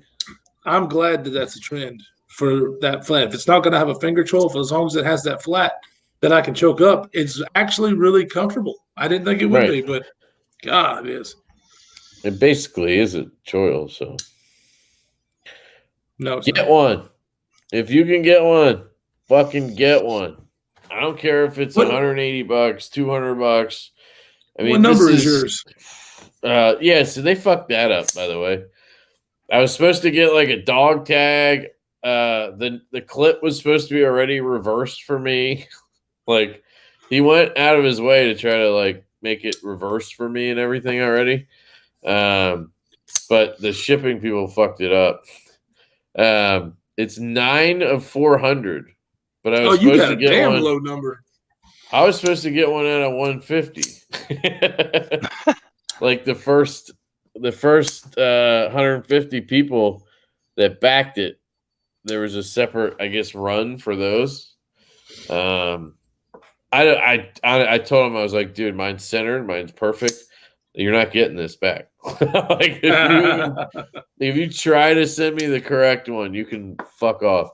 If some guy opens his and it's left-handed clip and he calls you and says, I got the wrong one, like, no, I'm keeping this one. So, so I don't care about that little issue, but I think they sent some of the wrong numbers or whatever. Which one's yours? I got 104 out of 400. 400. So you got 400 too. Because what does your thing say? Are you on your phone right now? No, I left my phone inside, actually. Because if I go to Kickstarter, it says the thing I backed was the first 150 or whatever. Hold on, I'll pull it up. I don't know. Again, mine might have said that. I don't care, but there was some dude there's like a Skype chat for Kunwu. If you're a backer, he like got you in there or whatever. So people are talking, and there was one guy who was asking about it. He's like, I got the wrong numbered one or whatever. And I was like, they never promised numbered. Right. They never promised like a specific number. Like, not that I know of. Yeah, right here. One Piece towel. Does this have any of my information? No, it does, but it doesn't matter. One Piece towel, first 150. See that? Yeah. And I didn't get that, but whatever. I got that price, so fuck it. I don't care. Right. Yeah. Yeah, I'm really happy with this. So that's an awesome surprise. I mean, I literally got today in the mail. I got that. And I got the Sleesh Douchey and the Koenig Mini Goblin from Jake. He sent me his loaners. And I unboxed those. They're cool. As soon as I was done, they went in the case, and I've been playing with this thing. Like, hasn't even crossed my mind to go look at those. So whatever that's worth to anybody. It looks like Grady's trying to get in here. I don't know what's going on. He's down there, but it just says device not connected. Sorry. And he's supposed to be moderating? No, he moderates the on the edge. Oh, yeah, that's right. Yeah, I don't pay him for Lefty Live yet. Pay him. We don't pay him. Which reminds me, Kyle, you're a little bitch. You didn't do your giveaway live. I fully expected you to do it because we have. I was pay. It's $50 a month, dude. You might as well use the damn StreamYard. I know. Okay. Kyle's a bitch. He won't go. He doesn't want to do a stream himself. Well, he is a bitch, but congratulations on 2000s, man. I appreciate that. I probably should have started with that. I just called him a bitch. Yeah, maybe I will next time. Dude, I'm telling you, you just got to do it once. And it is helpful to have guests. Like tonight, if I didn't have John on until you came on, or like when I have to do it myself, I don't know. It's less like I can't just kind of like have a beer and sit and just bullshit. And, I don't have to talk the whole time, even though I tend to do that anyway. Yes, yeah, I don't know. It's nice, I think. But I don't know. The ones I've done like just me, you're basically just like comments all the time because you got to keep things going. Or you got to have something written down or in your head you're going to talk about. Because if you get to a point where you're just like, I don't know, and then you're just like dead air and then you're fucked. It's like, well, time to go. Yeah, exactly. But yeah, dude, you would be great at it, and I'm sure you would. You just get a guest on it, and if you're doing a giveaway, that's easy. You just show the shit, read some comments, do the winners, and if there's questions, then there's questions, and then you're done. Yeah, so don't be a bitch. Yeah, right. That's what he's saying. Yeah, get your money's worth is what I'm saying. Yeah, I do these because did we do it this month or did we do it last month? What, pay for it? Yeah, we paid for it whenever we started it. So Well, I know, but you got to keep reminding me because I got to pay you for my half. It's in your name. Yeah, when I paid you. Yeah, because I paid you for the first. I just want to make sure I do for the second month. I'll remind you when I get charged. But honestly, I've been using it a lot, and you haven't. So like, it doesn't matter. It doesn't matter. See, what you could do is start charging your guests like $5-10 to be on. You're covered. No, but it works pretty well, like to where you can share it. Like we were using Jake's for months, right, and had no problem. You just need a code. You just send the code, and you're good. So like, if there's somebody who just wants to do one live stream or whatever a month, like I wouldn't mind just letting them use it. And you just add your logo and shit. It takes 2 seconds. Right. So what does the pay service actually provide that the free doesn't? Yeah, so the difference is there's like 3 tiers, right? The free one, you can only do a certain amount of hours or something that you can record. It's like 4 hours. So if you go longer than 4 hours, it cuts you off or something. I don't know how that works. It's not in HD. So it's in like 480p or something. I don't know what it is. And then second tier, I think you get like 720. And then there's like StreamYard branding all over the place if you do the free one. Oh yeah. But I think it works pretty good. I think Jared he either uses the free one or the second one, the second tier one. We just did the $50 one, which is like the highest one because it's 1080p or maybe it's 4K. I forget. It is 4K, but like our cameras can only do whatever. And you can stream as long as you want. You can have up 10 people on. It records a gajillion hours. Whatever. But I think the like middle tier, the $25 one or $20 one, that's probably good enough for like, yeah, like you can do all this shit where you have your name and you can put your logo in the corner like it has my logo up there. You can do more than that. You can have a background. You can do whatever you want. I don't know if the sharing tool is part of a paid one either, where I can show the websites and stuff while we're chatting. But they have a list. If you go to their website, they have a list showing the differences between them. But yeah, like I was saying, if you just do like one live stream a month or something, like there he is. Yeah, you can just use ours. Figured it out. Yeah, dude. All right. What up? Bye, guys. Yeah, right. You popped on at the last second there, dude. I had to go on the actual website. I tried to give the link that you shared, and it wouldn't work. Yeah, okay. Yeah. Well, you have a login, so maybe that's what I did. I just did the login, and it worked. Maybe that's why. Yeah, that's probably. But yeah, it's weird, John. Like the way it works is you don't log in like a traditional website. So you don't put your email in and then type a password in. You put your email in and then it sends a code to the email, and then you have to retrieve the code and type in the 6-digit code, and that's how you get it. Oh, okay. So if you don't have access, you can't just give out your password to people.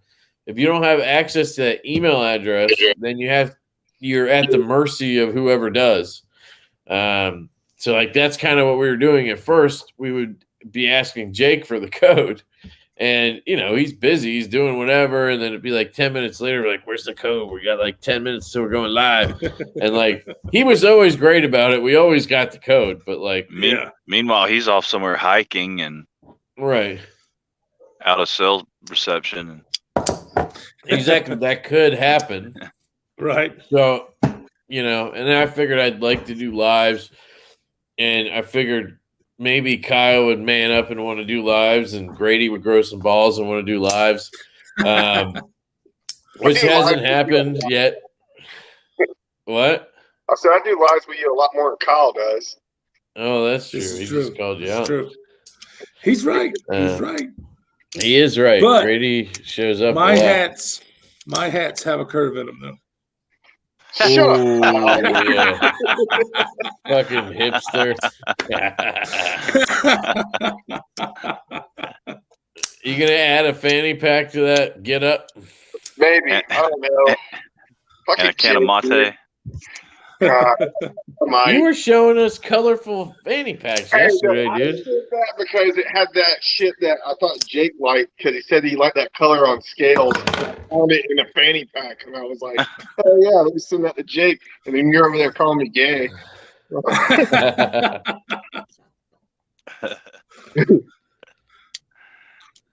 That's funny. John, what state are you in? South Carolina. South Carolina. Okay. East Coast. Yeah, very east. Yeah. John, I thoroughly enjoy your comments on Casey's live stream. I love to give Casey hell. He's a good dude. He's always giving him shit. Jesus. He's been giving him shit the whole time. This is what I'm talking about, John. My email says, you now have there's a live stream on your channel. Like, great, thanks. I didn't know about that.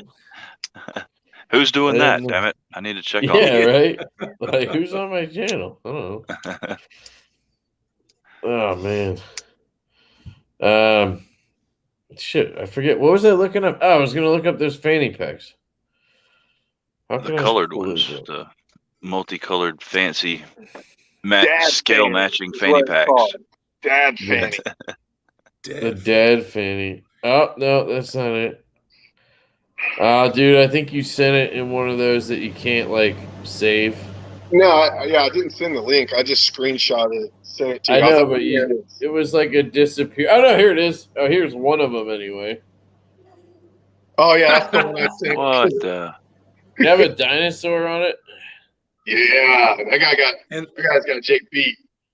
And then there's like all different colored ones too. And shit. Those are probably shorts. Lefty, did you get the isotope back yet? Yes, I did. It's already gone. Yep, it's already gone. I did a battle video between the isotope and the James Brand Barnes as promised. I need to release that soon, but I have like videos from 2 weeks ago I haven't released. I gotta start letting those out. But I did that, and I did the full review, and then I sold it to who the hell did I sell it to? Somebody on Facebook. I posted it there, and I got $550 for it. I paid $490. The market on Veros is going down, guys. The pricing's coming down a little bit. The hype is coming down a little bit, which I think is good for everybody, except maybe Vero. But they're still going to sell a ton of knives. Yeah, he's still going to sell out. But I just let go of my last Vero. So I got rid of my Synapse XL.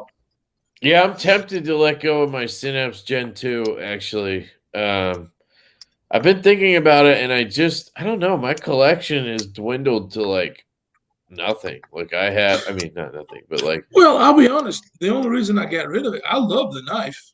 I really do. The only reason I got rid of it is because I needed. This knife. I knew.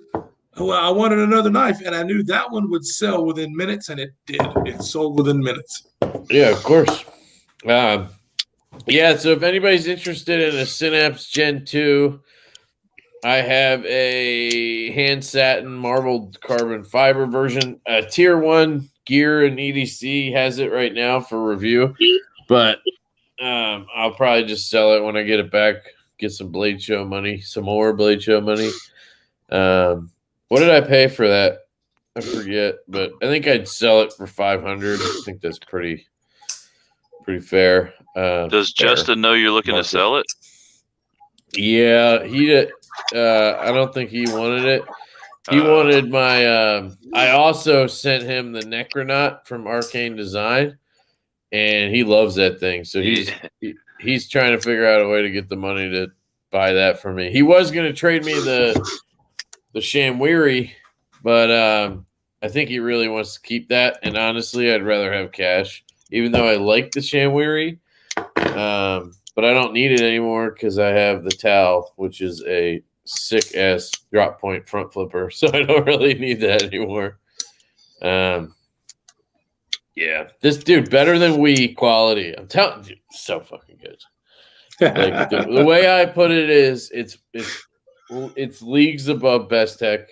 It's right above we and under Riot. That's where Kunwu is, and that's ridiculous. It's their third knife. Like, so. And the only drawback is the pivot is lubed with the tears of sweatshop children. So.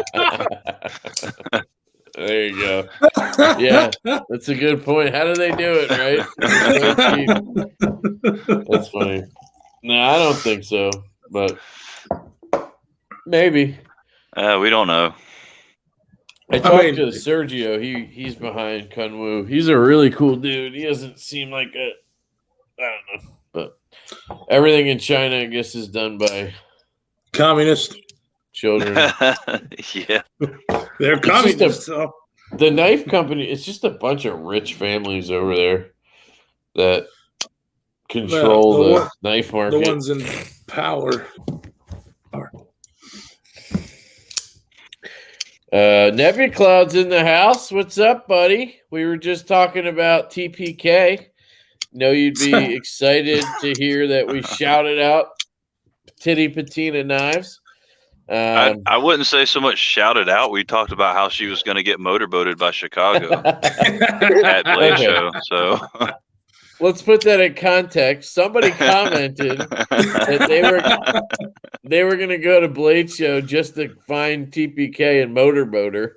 And then we had a whole discussion about how they would know it's her, and then they're going to just have a whole bunch of women getting motorboated at Blade Show. And they didn't care how many women they had to motorboat in order to find her. Like, they were cool with it. It was motorboat first, ask questions later. We're making a t-shirt. Yeah, that's hilarious. But anyway, shout out to TPK. She has a YouTube channel. If anybody didn't know that, go check it out. I think her channel got taken down for a little bit. It might be back up, but her channel got taken down. YouTube? No. I'm sorry, not her channel, but her Instagram. Her Instagram. Wow, I saw her post. I think it was just some posts got taken down or something. And she started an alternate Instagram just in case. Of course.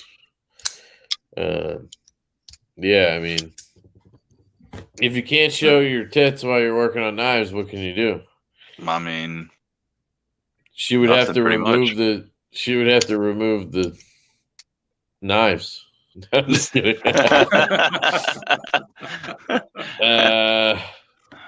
What's this? Fellas, have you tried the Damn Designs tie models? He's got them on clearance right now. M390 tie. There's the little tiny front flipper thingies, the Jin and the Oni. Damn, how did I know that? What about the Wraith? I think they got one on Oh, that one. Okay. Yeah, I saw he had those new G10 ones, and I saw Casey's video on it. And he's like, yeah, it's only 5.5 ounces. And I was like, holy shit, it's only 5.5. It's like, only? Are they really that heavy? That's heavy as fuck for a G10 D2 knife. I don't need any more G10 or D2 in my life ever again. Oh god, dude, it pisses me off every time I see a Blade HQ exclusive these days. Every fucking one of them is in JG10 and Black Blade, and they're so ugly. To me, it's not. It doesn't look good. Dude, I'll tell you though, 100% honest, the blades on the Damn Design, the G10 models, I mean, they are slicey as hell. And I mean, I don't know. I think they're trying to compete with like the Civivi. Oh, of course they are. Type knives, and I mean, they're doing it. Like, dude, if I had the choice between a Civivi and a Damn Design G10 model, I'd buy the Damn Design in a heartbeat. Who's making them? Best Tech or is I don't know. I don't know if anybody knows. Wii's making their own competition. I saw another Wii released today. I got an email from Civivi about this knife called the Imposter or the something. And it's literally another of the same knife. They literally just recycle designs, and then I think they have a computer that just blends things together. So it like takes this blade from this knife, takes this handle from this knife, and shoves them together and creates this, and then throws a thumb stud on it or something. Like literally, just look like the Keen Natter, but with a thumb stud or something. Hold on, let me pull it up. There it is. It's called the Imperium. It's called the Imperium, and it literally is just. Oh shit! I went to the website on accident. Is that the front flipper? It's just a front flipping Keen Natter. Like it's just. It's getting so old. It's getting so tiring with them. I haven't released it yet, but I did a review on the Brazen that the Shredder knife review sent me, and I'm just so sick of Civivi right now. It's always the same shit. I'm enjoying the Tuya knives that you sent me.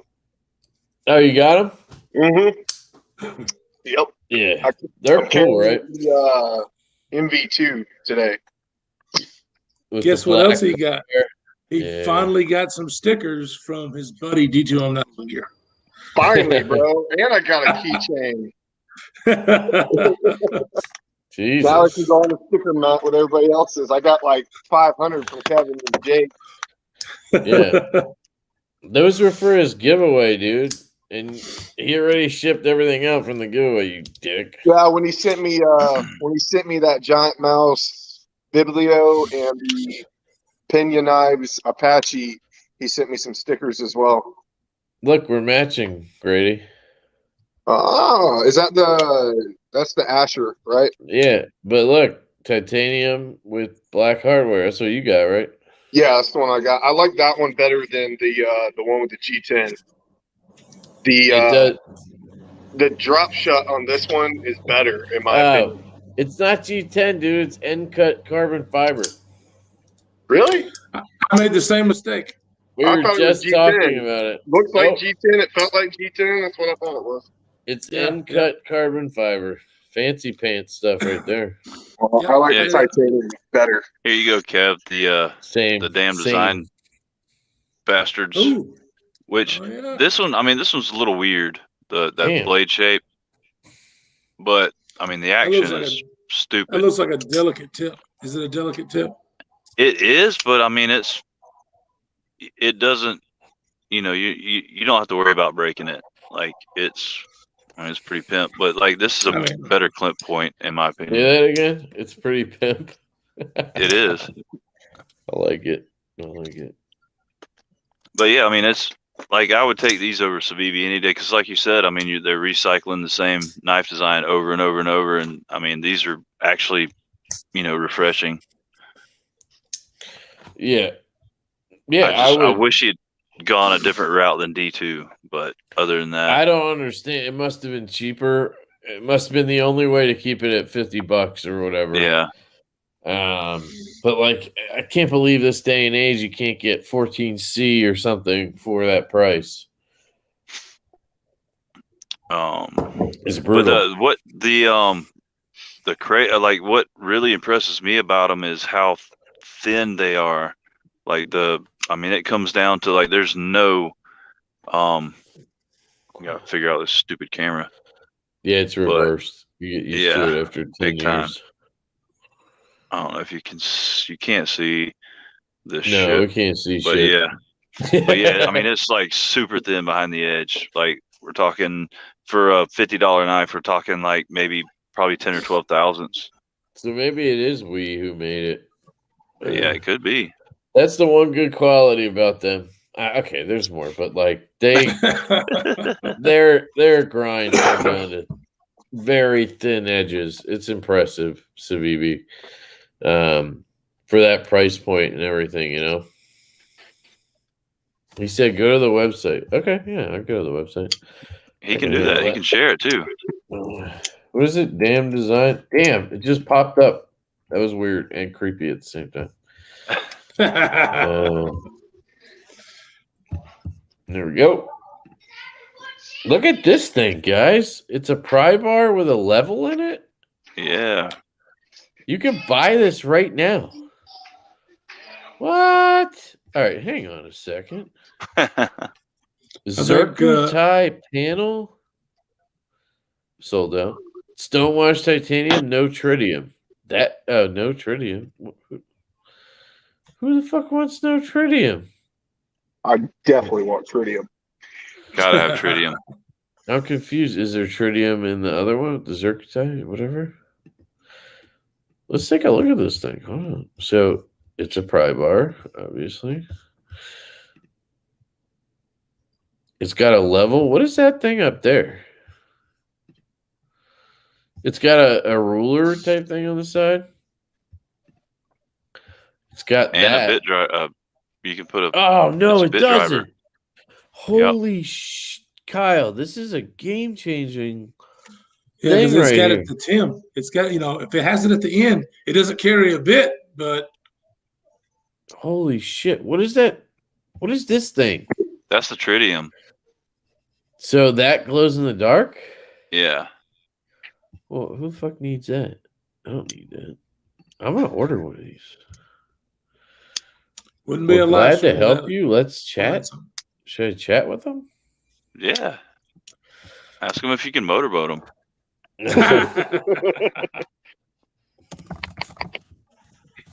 Give me 1 second, guys. I'll be right back.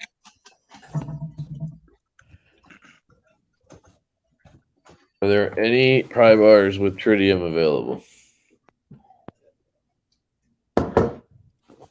You are live on YouTube right now. I should write that just now.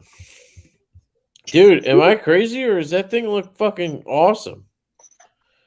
How did I not know this existed? It has a bit driver in the back. Grady, you've been looking for a mini Fulcrum this whole time. I mean, look, that would work. I didn't even know that existed. How much is it? It's $75. I just bought a mini Fulcrum. Son of a bitch. It's $75.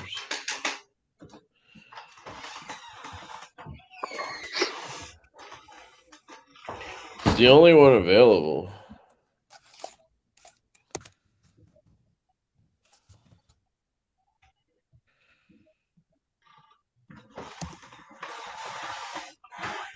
Can you guys see what I'm typing right now? No. Oh, you can't even see this page, can you? Because it's on a different tab. I'm on PayPal right now buying this. Balance. Yeah. Don't worry, guys. It'll be in a future giveaway on the edge. Billing details. There's no coupon. There's a shipping details. $75. Yeah. Can I speed that up? No, I only have one option. Fuck. Okay. Yeah, sure. I've read. Sorry that we can't attend you at this moment. Ah, come on. Your live chat. Your live chat sucks, damn designs. I'm just kidding.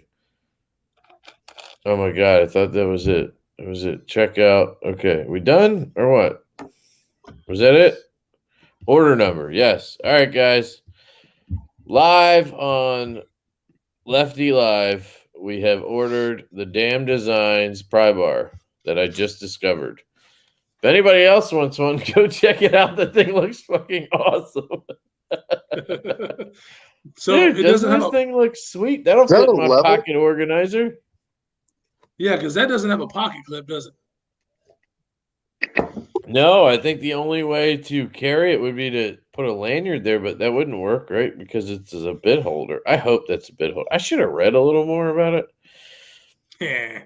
Hold on, let's go back to buy now. Let's just do a quick description. Made of grade 5 titanium is a pry bar with a nail puller. It features 2-inch and 5-inch runners. Is an integrated level and houses a 3x5 trit vial sold separately. That's what it is. You can buy it separately.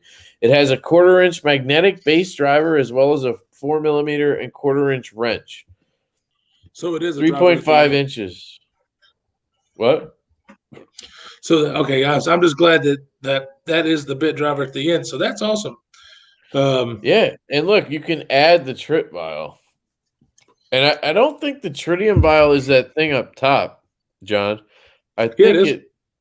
You sure? I feel like it lights up the level part. But the level is not tritium. I know, but I feel like you could put the tritium in and then the level lights up. No? Why does it have a screw here so you can take it off? Yeah, so you can insert the tritium insert and the. That's what I just said. Well, I guess. Whatever. Motherfucker. Where the fuck would I buy a tritium insert anyway? I don't need that anyway, but all right, so that's that. We just ordered one of those. Why would you order a Zirku type panel? I don't really know what that is. All right, we were talking about knives. Sorry. The Jin. That's the one he was talking about, right? Oh, no, on sale. The Wraith. I've heard good things about the Wraith. The Yokai. Oh, damn, that thing looks cool. And the Basilisk. Come on, you haven't seen Harry Potter, you fuck? I don't know. I'm liking this Yoku thingy. Look at this thing. That's some badass color in there, isn't it? 3.5 inches tip. What? Oh, yeah. Okay, so that's the blade. 7.5 inches overall. My only issue with their designs is how it just seems way too thick and like beefy. But I don't know. They also look really cool. I mean, that's how I like carbon is just disgusting. We should have bought one of these too. I mean, those prices are good. Is it S35VN?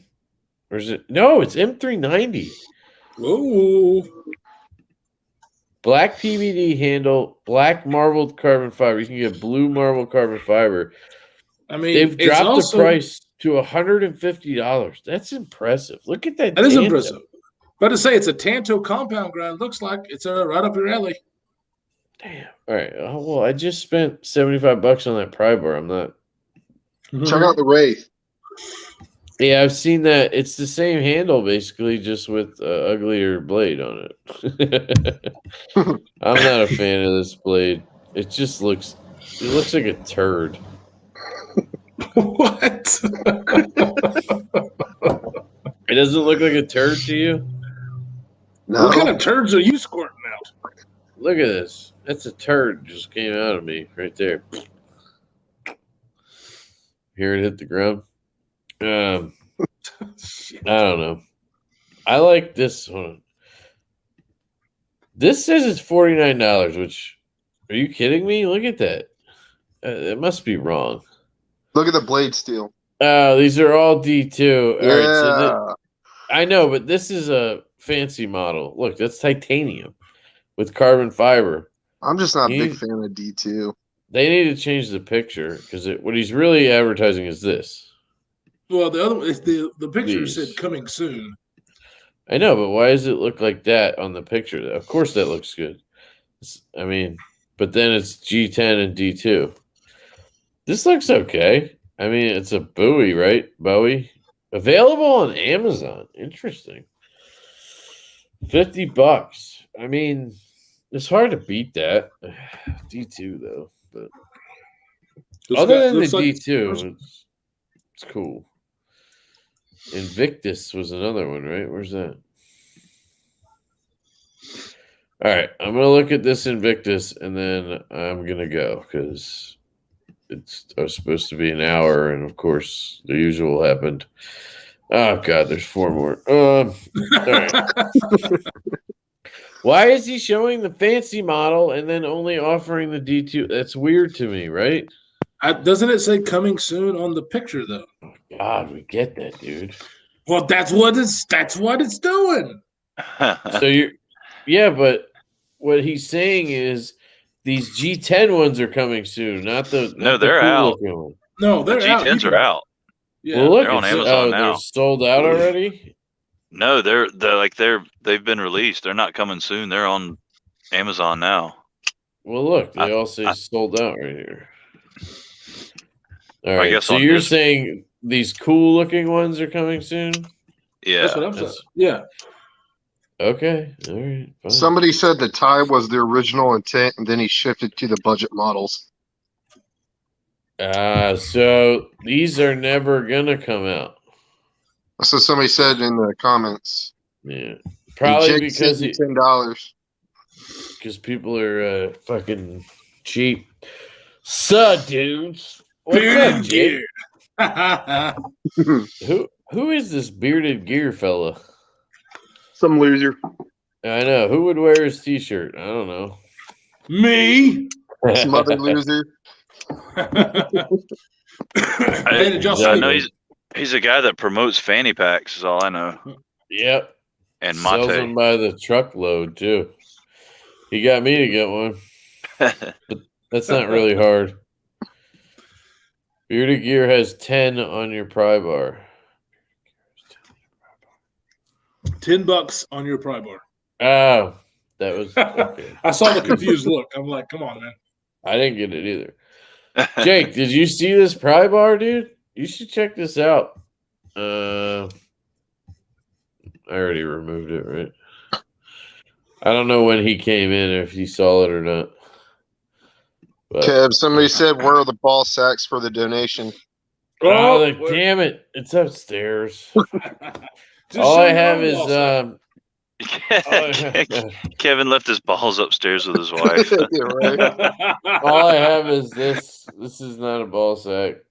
So, sorry. Damn it. I feel like a failure. I gotta get my ball sack straight. But yeah, hold on. Let me just. Oh my god, I'm trying to click and it's not working. I get this thing. Check this out. I'm trying to show Jake if he wasn't here. It's a freaking awesome little pry bar with a bit driver, and it's small, and it's badass, and you can put tritium in it, and it has a ruler, and it's titanium, and it was only $75, and I just bought one. All right, and a 4mm wrench. And a 4mm wrench. I just got to get a tritium vial. Where do you get a tritium vial from? I'm not Googling it. You will afterwards, because you'll put one in there. You say you don't want to, but you will. And Birkenstocks. That's funny. My dad today was like, I got my new Birkenstocks. I was like, cool, Dad. I got my new sneakers. I got those Kizik's. They're pretty cool. I like them. They have this actually, they're right over there. Let me get up. And then we're going to close this out. He's going to be buying hiking shoes here soon. Watch. I don't hike. I just walk. He needs a pair to go with his fanny pack. Hell yeah. I got these shoes. It was in my video today, but who knows who what size are those? Was like a 6 or something? Yeah, it's a 12. I took them out of the box and I was like, oh my God, these are not going to fit. They're way too big. They're like cartoonish. I always pick the cool color, but they look good on the guy with a size 9, right? But then you get your size to 12 or 13, and it looks like Ronald McDonald's shoe. But anyway, the cool thing about these, just a sneaker, right? They have this patented thing back here. It's like this silicone or rubber or whatever. So you can do that thing where you just push your foot in and put it in, and it just pops back up. So you never have to reach in and pull this fucking tab back out and make sure it's your ankle support is back up. It doesn't. It's not supposed to ever just flatten out like all your shoes end up doing when you do that. I don't know. I thought it's pretty cool. So you can just slide your foot in. It folds down, and then once your foot's in, it just pops right back up, and you're good to go. So far, it works just like that. It's pretty fucking cool, actually. I've enjoyed it. But there's no traction on here, no grip. So you're not going to get, if you're doing anything on ice, you don't want to use these. Did you get those on Kickstarter? No, I got them on Instagram. There's a pop-up for it, and I bought them. They're $90. And before we close this out, guys, go pre-order your If You Know, You Know shirt over at Niche Designs because the pre-order ends tomorrow. And if anybody asks me in my videos, what's that shirt? Where do I get one? I'm going to say you had your fucking chance. So, They don't have my those. I'm not interested in another private bar. Yeah, well, fuck you, Jake. You just spent $10 on one. What a chair's dick. falling apart while I'm doing this. If I just plop to the ground, it's because this kitchen chair is falling apart. I need to get an Allen wrench on this bitch. All right. Jesus Christ. All right, my shit's dying. I'm out. Yep. All right, John. Thanks for coming on, dude. See you, buddy. I told him it'd be an hour and 15 tops. It's been 2 hours and 40 minutes. Of course. Yeah. But yeah, I gotta roll, guys. Obviously. Me too. Now I'm in a rush. I gotta go. Please. But yeah, thanks for coming on, guys. I appreciate it. You guys always have my back. I try, and a lot of times you are like, "No, I can't do it. I got a family and life. What the fuck?" We make time for you, dude. Yeah, I'm gonna be honest right now. I need to piss so bad that I can't even think straight. So I'm gonna close this out, and then we can talk after us three guys if we can. Cool. But thank you guys for watching. I appreciate it. Big shout out to John, Grateful Panic, for coming on tonight. That was awesome of him to stick around that long. And that was the first time I really got to interact with him, not just through like a iMessage. So that was cool. If you're still listening, thank you, John. Appreciate it. Chris from Grady's Gear, of course, stopping by, and Kyle from D2M Knives and Gear.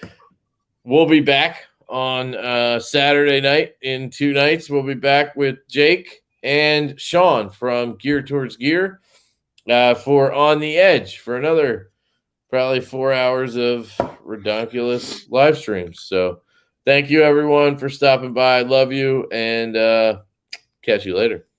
See you guys. Later.